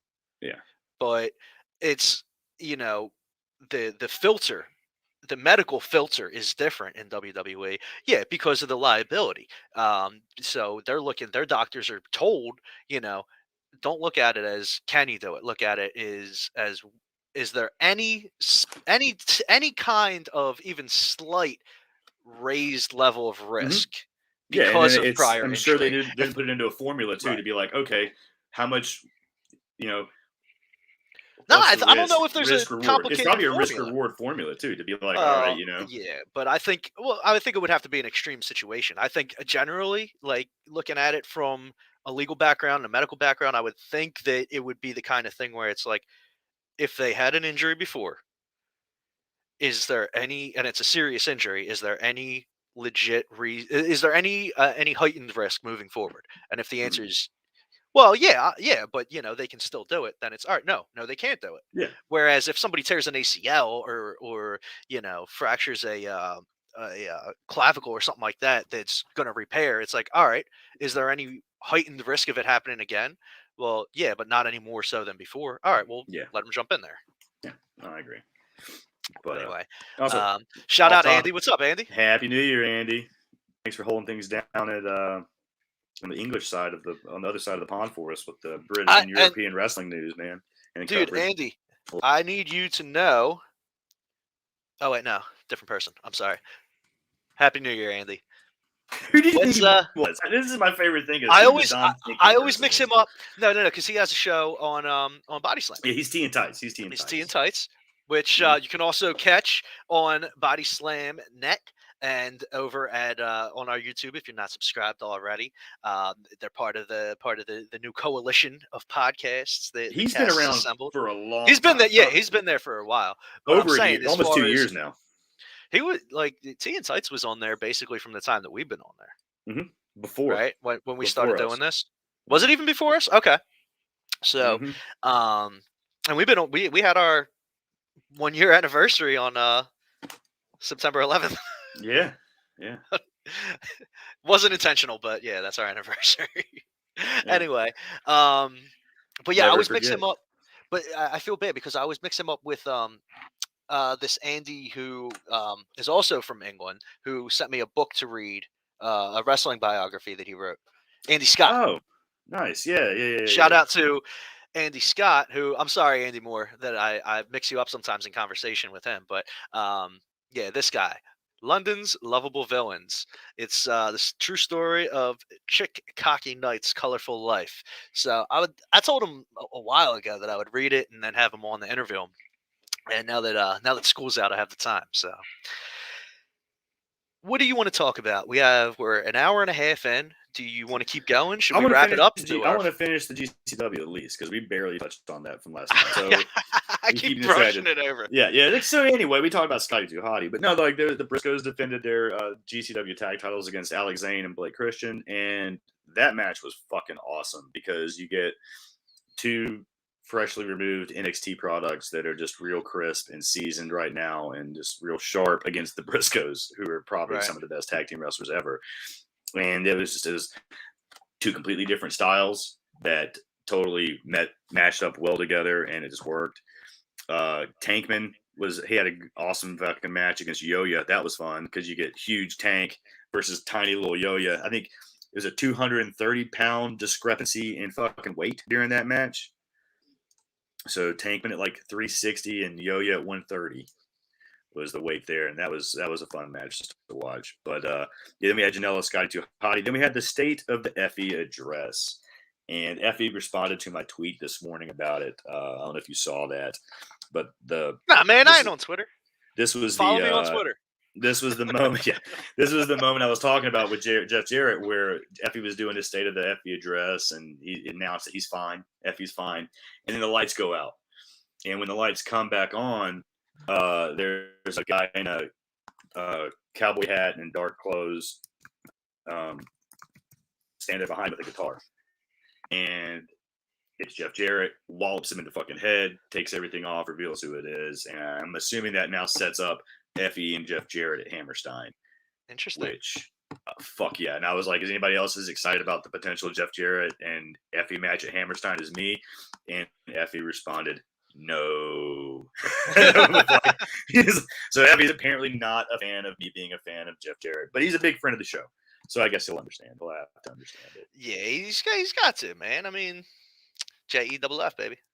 Yeah. Let me block this user that's spamming out. There we go. Yeah, did you like my preview tweet this morning talking about your OnlyFans and your shower content? I did. I need to start one up. Actually we need to start up Only Slams. Only Slams, yeah. But I'm sorry. So keep going. So yeah. So after the Effie address with Jeff Jarrett, we had the #1 contender world title Rumble, and Effie was supposed to be in that, but he was replaced with another good friend of the show, Billy Starks. And it was a 20-man Rumble.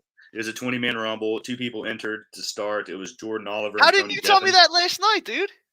Because you were asleep, and then you woke up, and I forgot. That's all right. Yeah. Okay. Um, Where does she but enter at? Well, first of all, how many people were in the Rumble? 20. All right, so it's 20 So person Rumble. it starts with 2 people. Started with Jordan Oliver and Tony Deppen, Okay. and every 2 minutes another person came in. I need to see this. Yeah, So it and starts with Tony. Homicide ended up winning. So Homicide Okay, now I saw a lot of Homicide on the Twitter. Homicide now goes on feed. to Hammerstein to face Moxley for the belt at Hammerstein. Interesting. So we get John Moxley versus Hammerstein or versus Homicide at Hammerstein. So that'll be fucking awesome because Okay. you're gonna get Homicide in New York going for the fucking GCW title at the Hammerstein Arena in his hometown, and it's a good way just to. We know that this was supposed to be Nick Gage. This was supposed to be the Nick Gage, John Moxley run program that was going to be numerous Sure. matches leading up to their spring break, but Gage got hurt. So we're getting some other stuff now to kind of get us there. What when you say Gage got hurt, how did he get hurt? How long's he out? Do you know? He hurt his knee. That During it was at Beyond. He hurt his knee at Beyond Wrestling a few months back. It was before. I think it was before the fucking Showboat show that he wrestled Mox at. Was it a tear? Was it a re-aggravation or something? Like how? Oh, he tore. Oh, was not an ACL? Was it? I don't know exactly which one. It was pretty bad. Well, because here's the thing: an ACL tear, even a partial tear, is a few months. But you tear an MCL. I was gonna say you tear like an MCL or something, you could be back in like a month and a half. Crazy enough. But if it's several months, then that's at least a partial tear of an ACL, most likely. That sucks. Yeah, he had so much heat. Yeah, and it was right before this big Moxley program happened. Is when he got. So you can look. I can look it up. If you go look at whenever he was Beyond Wrestling last, that's when it was. You know what though, man? The Lord works in very mysterious ways, and with everything that's going on right now with COVID, maybe it's for the best that this fire feud gets delayed a little bit because it's very public that Moxley has been getting his mind right as well. So maybe but if Gage had to have an injury like this, at least it's coinciding with Moxley's time off where, they can get back to maybe a more heated, continuous feud before that payoff match, maybe, in the spring or in the, even in the summer. Yeah. Well, I mean, it was supposed to culminate at spring break. That was when the plan was to eventually have because it started at Chicago and it was going to be 6 months or whatever, because that was Chicago for Art of War Games.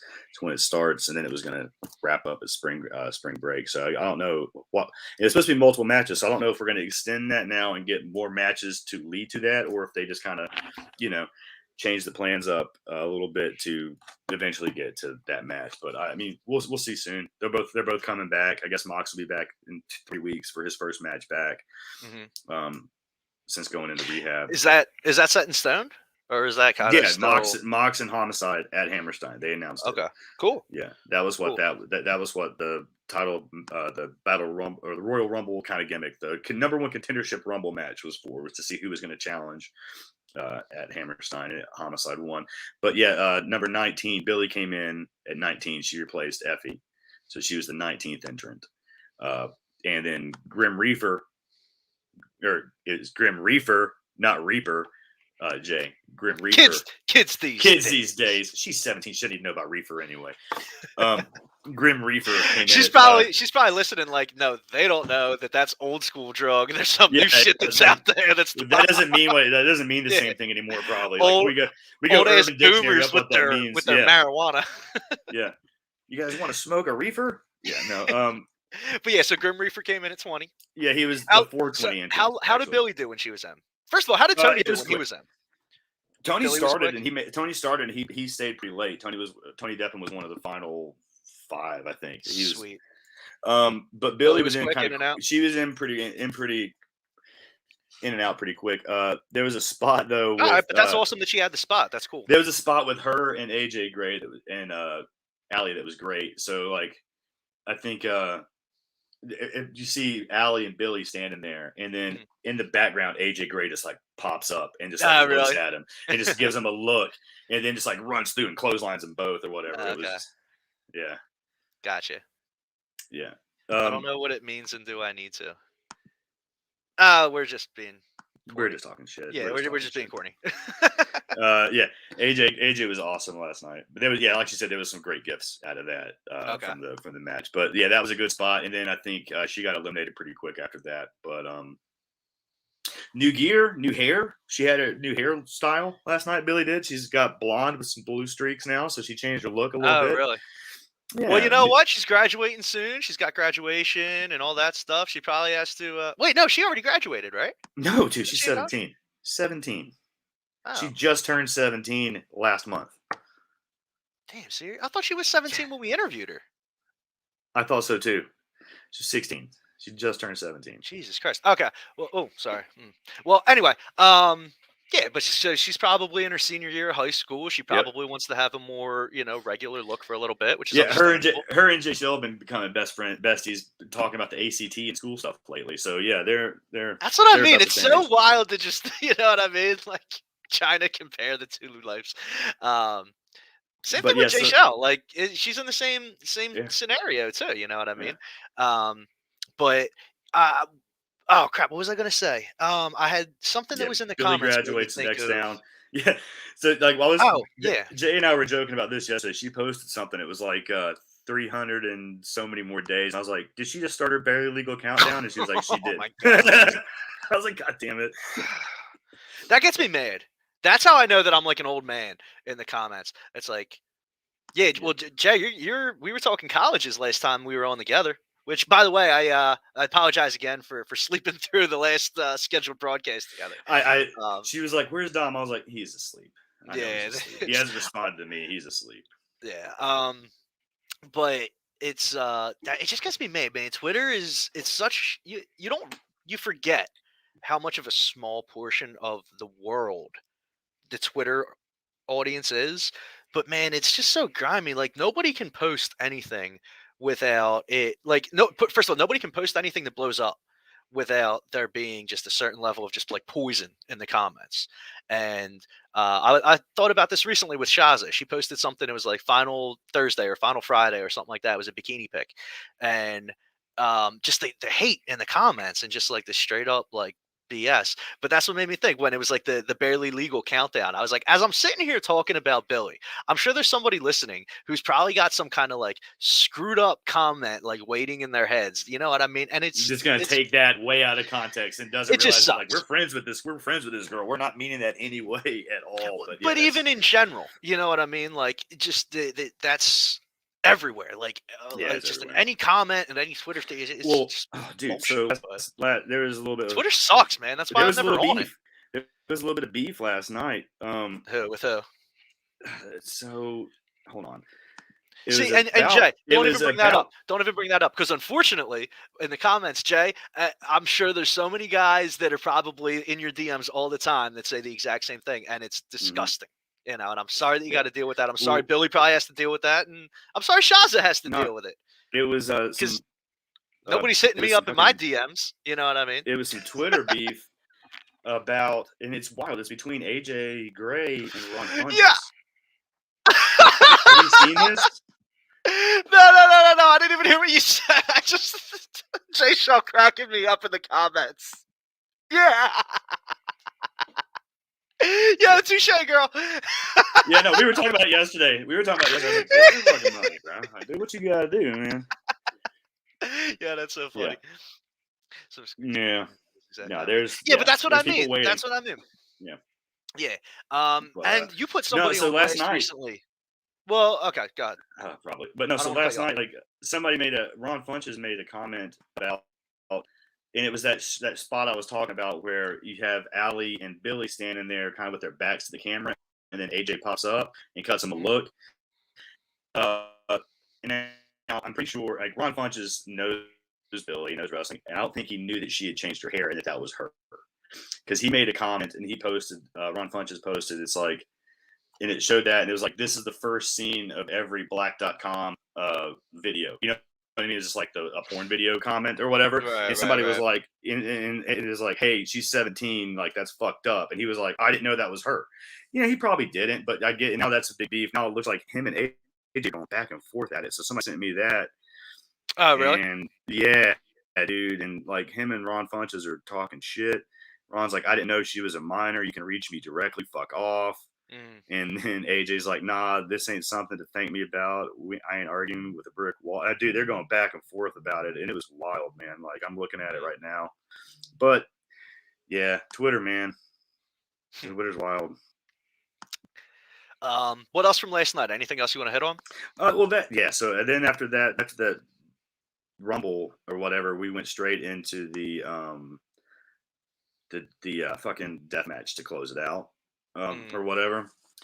And that match was, like I said, there was a lot of storytelling in that one, but at the same time, like, there's a confusion too. But bro, it was a fucking violent, bloody war. And it ended with Alex Colon going to the locker room after the match, grabbing fucking John Wayne Murdoch's gear bag, dragging his gear in and throwing it into the ring and saying, "Get the fuck out of my company," and being like, "This is GCW. You don't belong here." It was a wild ass, like, wow. Yeah, I mean, because that's the whole thing is, like, Murdoch's not GCW. He's from, like, right. the other deathmatch company, and they were kind of like having a, so there was some good storytelling. It was a good. So that was after the match. He came back out after the match, threw his gear back. Yeah, so after the match was over, they're still in the ring, like, showing you what's going on. Colon, like, just takes off to the back, goes and grabs his gear bag, drags, and just throws it over the top rope and at him in the ring while he's still, like, bleeding and getting his arm fucking taped back up. But I think that pretty much set up the Akira versus Alex Colon program next, because Akira was involved in that. Is like, he was in the middle of his two mentors feuding or whatever, and he was trying to be the voice of reason during it. And then there was the moment where, like, Colon was like, "Shut the fuck up," threw him down, and he got back up and was like, "Hey, what the fuck?" And then he just, like, hits him with the light tubes at the end, and like kind of just like, dude, I hate light tubes. I wish they would stop using light tubes, man. Dude, so many. Like, there was a spot with the light tubes that I was like, I thought G-Raver was gonna die Friday night. Him and Akira, there was some weird spot on the top rope where they had a light tube, they were on the top rope, and then they were, like, flipping to the ground with it, and he was getting hit in the air as he was doing, like, a Hurricane Rana or some kind of shit, maybe, if I remember correctly. So he was like, as the guy that's, he was gonna hit the guy that was getting flipped down, but the way he landed, the light tube kind of lands on the ground vertically, and G-Raver kind of landed on it. I thought it was going to impale his fucking side, but it didn't. He had this heavy gear, like chest gear on, like a shirt kind of thing, and it looked like that probably was what stopped it from, like, literally gigging him and, like, impaling him. That's why I hate light tubes, man. It's just like, yeah, and Akira was eating light tubes on Friday night. Tubes if they have them. Like, it's, Akira was just eating glass, bro. He was like, on Friday night, he just, like, put the light tube in his mouth, was just, like, crunching it, and his mouth was bleeding and shit. It was fucking wild. Really? It was some good visuals. Yeah, there was some good visual spots from those matches. And death matches aren't, like, something I seek out. Like, I don't mind them. I don't love them. It's not my fucking style. I mean, it's really not my favorite style of wrestling. I'm not squirmish of blood by any means, like, at all. But it's not something that I, like, seek out and be like, oh, I can't wait to watch this death match, like deathmatch tournament or be something like that. Right. But I won't not watch it, and I enjoy it as long as it's done well. I think there's a place for it. I really do think there's a place for it. Oh, yeah, for sure. I'm not saying, like, outlaw death matches. No, there's tons of people that are like that. They're like, this is terrible. This is garbage. This doesn't belong in wrestling. And I think it does. There's definitely, it's its own style. It's its own special art form. It's just so fucking dangerous, man. And that's the thing. It worries me. It just, I get anxious and I get worried. But at the same time, it's like, it's kind of fun when you watch something and you're like, God, this is so off the rails. You know what I mean? That that they know what they're trying to do, but it's just so dangerous doing it that you're just like, oh God, it could happen in any moment. Like, it's 100%. You hit it on the head right there. But for me, the anxiety that I feel when I'm seeing somebody literally put their life on the line just for the payoff of, like, you get through it safely, it's sometimes like you said, there's a place for it. But for me personally, I can't, like, tune into just a night of that. You know what I mean? Yeah. Like, I don't. That's why I like GCW the way they do it. Is like, you get one of those probably, unless it's the deathmatch tournament that they did, the Nick Gage Invitational or whatever. Right. So that's not all it is, right? Yeah, it's not all it is, and that's a stigma that people think about. Like, that's that deathmatch shit, or like whatever. It's like, yeah, it's there, but that's not what. I mean, you're going to get everything on a GCW card. You're going to get, and look at the AEW crazy scramble. Look at the last Rampage. I mean, they had that wild street fight, and then they had very important homie of the show, Ethan Page, on with Cody. They had a good match. You know what I mean? On this, just right there. I was surprised that the street fight wasn't the main event, but dude, Colander's the main event. Dude, he's got to cure everything. Colander? Yeah. Yeah, you've seen Homelander. Right? You've seen The Boys, right? You've seen that show. Yeah.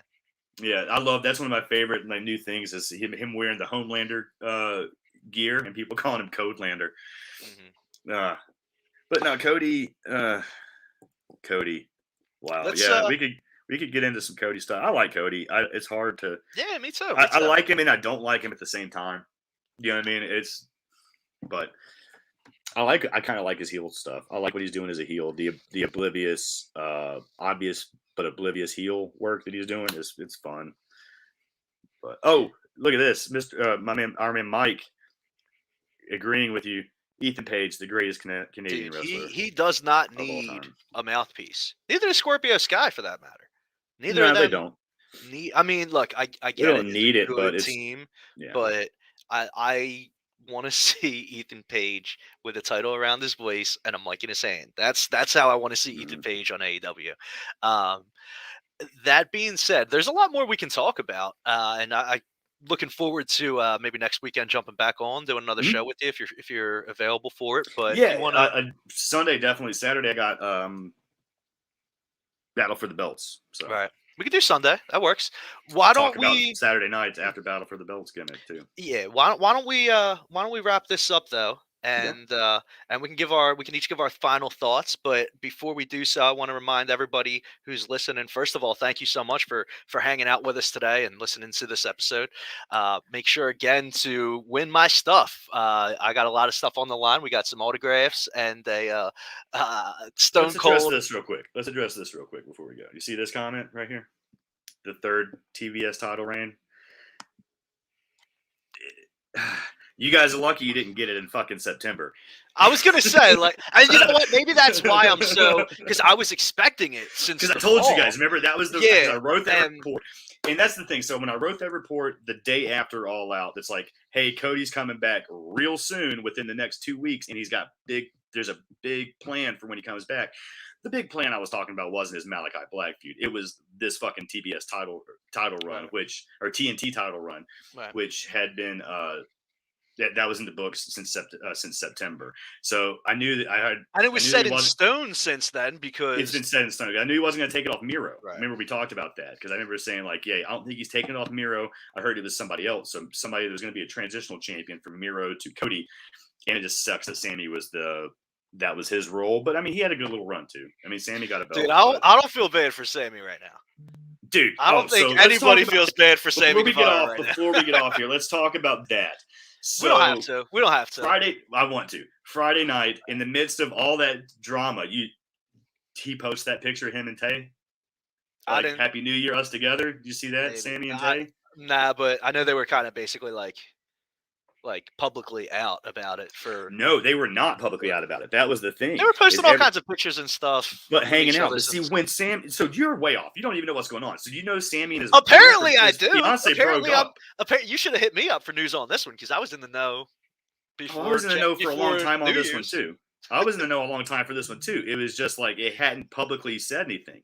Yeah, when Sammy gets back together with his ex-fiance, you're gonna get a lot of hate mail and a lot of DMs complaining. Just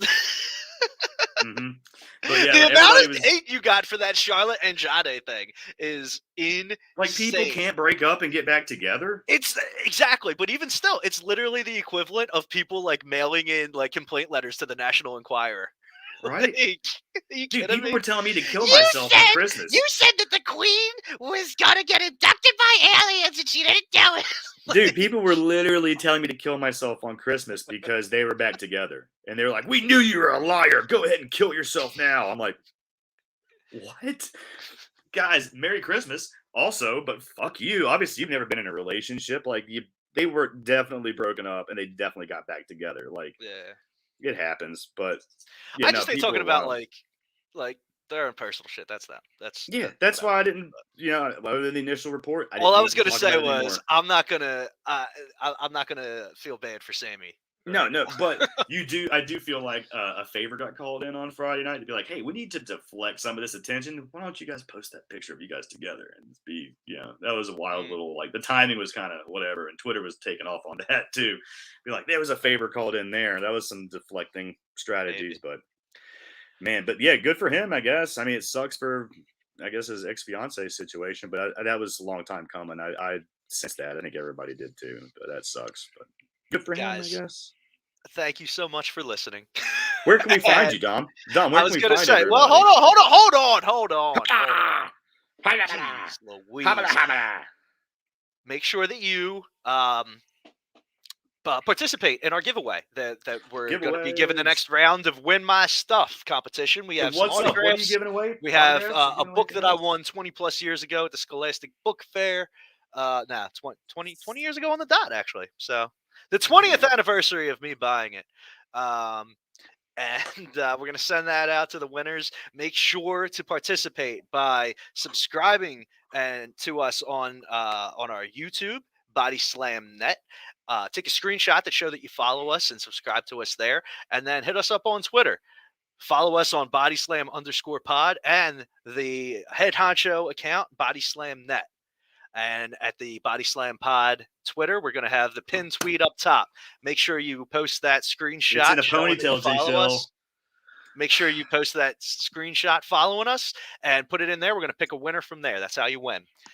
Guys, thank you so much again for listening. Do you want to give final thoughts before we head out, Cass?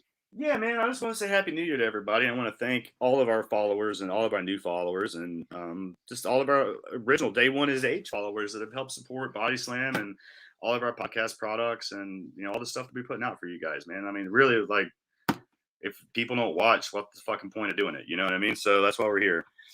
So I appreciate all of you guys. We got a lot of new stuff coming too for you. Like I said, we debut a new show today at 6. ADH Divas with Jay Shell, Haley Ann, and Kylie. We have starting, I think, tomorrow on Monday, we got a new daily, like a daily news show. This is going to be a guy, Stephen Falls. He's going to start covering just like, I guess, the day's top news pieces and do like a little quick video for that. So we're going to have some new stuff coming in, and we got other shows that we're going to debut soon that we've got in the works that we haven't quite, aren't quite ready to release information on. So we got a lot of stuff planned for you guys, man. So just, keep checking back. We've got Lucy Rules, Wrestling Rules with Lucy, new episodes of that. We didn't have one this week. I think we should have one next week. She's my favorite. Dude, she's the best. So she had a big holiday. I hope Santa did her well for I'm Christmas. sure Santa did. I know Santa. I know Santa. Santa's a good guy. I'm sure he that doesn't shock me. Yeah. So yeah, we got new episodes of that coming. I'm on a little bit of a hiatus on my Chop series. I apologize. It's not because of the fact I don't want to do them. It's just I haven't got anything recorded going forward, and it's because of kind of COVID got in the way just last week. So when I was trying to go to Greensboro during Dynamite, I had some stuff planned to record, but people we had some cancellations on just some COVID issues. So I plan on recording a bunch of episodes this month for you guys. Like I said, I got shows every week for the next 3 weeks after this weekend. So I'm going to try to record as many episodes of Cassie Takes Chops from Pro Wrestlers and put them in the can to keep stuff going for you guys. So yeah, we're going to have a lot of content, and I'm going to keep trying to break some news, keep some stuff going for everybody. So keep checking back the website. And I don't know, man, you can follow me down here at Castle with 3 O's. And that's about all that, man. What about you? Got anything else to tie it out with? Yeah. Final thoughts. I tipped on this a little bit earlier. Bianca Belair. Yeah. Reserve the disappointment on what they did with Bianca Belair until WrestleMania. Because even though it's not right, and even though Bianca, like I said in my New Day episode a while back, where they're at with Bianca is exactly where they're at with the New Day, or where they were at with the New Day a few years ago. It's bigger than wrestling, and they need to recognize that. It's where they dropped the ball with the Hurt Business. It's bigger than wrestling, and they need to realize that. That said, Bianca is the EST across the board, right? Mm-hmm. And they really did her dirty when they had her drop the belt in 26 seconds to Becky. But maybe we're only still in the first chapter of what is a 1.5 year long story, because if we only look at it from a wrestling standpoint, they write wrestling, WWE writes wrestling with a selective memory and with a understanding that we can erase whatever level of what we did in the past by telling the story from a very specific angle in the vignettes moving forward. And even though they did the EST so bad when they had her drop the title the way they did, it makes for a compelling storyline because with the day one vignette that the package that they put together for her, it shows she's never been in that situation before. She's the EST. She's the smartest, the fastest, the strongest. She's got the highest vert. She, you know what I mean? Everything comes naturally to her because she's that good. And if suddenly we're in a situation where she wins the second Royal Rumble, headlines a second WrestleMania, and beats Becky for that title at WrestleMania, then suddenly I don't remember how she lost that quick. I'm thinking about how now she's Mrs. WrestleMania. We don't have a Mrs. WrestleMania. You would think probably Charlotte should be, but nobody's taken on that moniker. And suddenly, if we look a few months in advance, we see somebody who is Mrs. WrestleMania, still the EST. And it tells a compelling story along the way because she's not just, the female Superman or Superwoman where she's just unbeatable. But she also avenges that loss that embarrassed her and humiliated her in a way that she's never been before. And that's what I'm waiting for. If that doesn't happen, then then that's when my last chance, I'm done, I'm pissed. But I'm reserving my venom for that until after or at least until after the Rumble. I would love to see her go 2 for 2 in the Rumble, 2 for 2 at WrestleMania. You know what I mean? Like that would be enough at least in my opinion, to overcome how they did her dirty at SummerSlam and brought her back. Hold on, and right here. Just putting you on the spot, bro. I do something on the spot, bro. Nah, I do something embarrassing all the time, but I definitely don't have faith that this is going to happen. I'm just hoping that this happens. You know what I'm saying? I'm holding out hoping. But yeah, you're not gonna put your money where your mouth is. Then is what you're saying. No, because this isn't me saying that that's a bet or something that I'm expecting to happen. I'm just hoping that if they do it this way, then that'll be enough to get me to overcome how I felt about it. You know what I mean? Because from just a wrestling standpoint, that's how they do. They make you forget about the last 3 years, and they'll bring back something that happened at a big event 4 years ago, and then suddenly that's a major focal point in a storyline that they're telling 4 years later, because that's just how they do. And they could do the same thing with Bianca, and if they do, then suddenly it doesn't seem as much of just a slap in her face as much as it seems like something that had a long-term storyline pan out. That's all I'm hoping for. But I'll tell you what, Jay Shaw, boring. All right, I'll do something embarrassing if you do something embarrassing. Let's play in a bet for the Rumble, because everybody who's a fan of the show knows me, Rumble knows time. that I'm not a gambler. That's when you gamble. Exactly. I am not a gambler by any stretch of the imagination, but I like to gamble for the Rumble. It's the one night of the year where I let my hair down and I gamble. So I'm still mad about last year's Rumble, dude. I would be if I were you too. I lost $1,000 because of WWE's stupid bullshit backtracking their fucking plan. Hey man, I'm sure they did that just for you. That's why we need. You should not have mentioned it on Twitter beforehand. What number you had? Mm-hmm. Anyway, that's exactly what happened. Jay Shaw, I'll do. Me too, but it's different. Hey. Anyway, Jay Shaw, I'll be in touch. We'll make a side bet. We'll do something fun for Body Slam. Maybe we can get Cass involved too. But let's go out. Those were the longest last thoughts for both. That's all right, man. We had a fun day. It was a fun Sunday. We needed to catch up. So, and look, I'll hit you up after the episode. We can talk off air. Yeah, we'll chat a little bit. But everybody, thank you so much for listening. Make sure that you follow us on all our platforms, especially on YouTube and Twitter, so that you can participate in our giveaways. And Happy New Year! Happy New Year!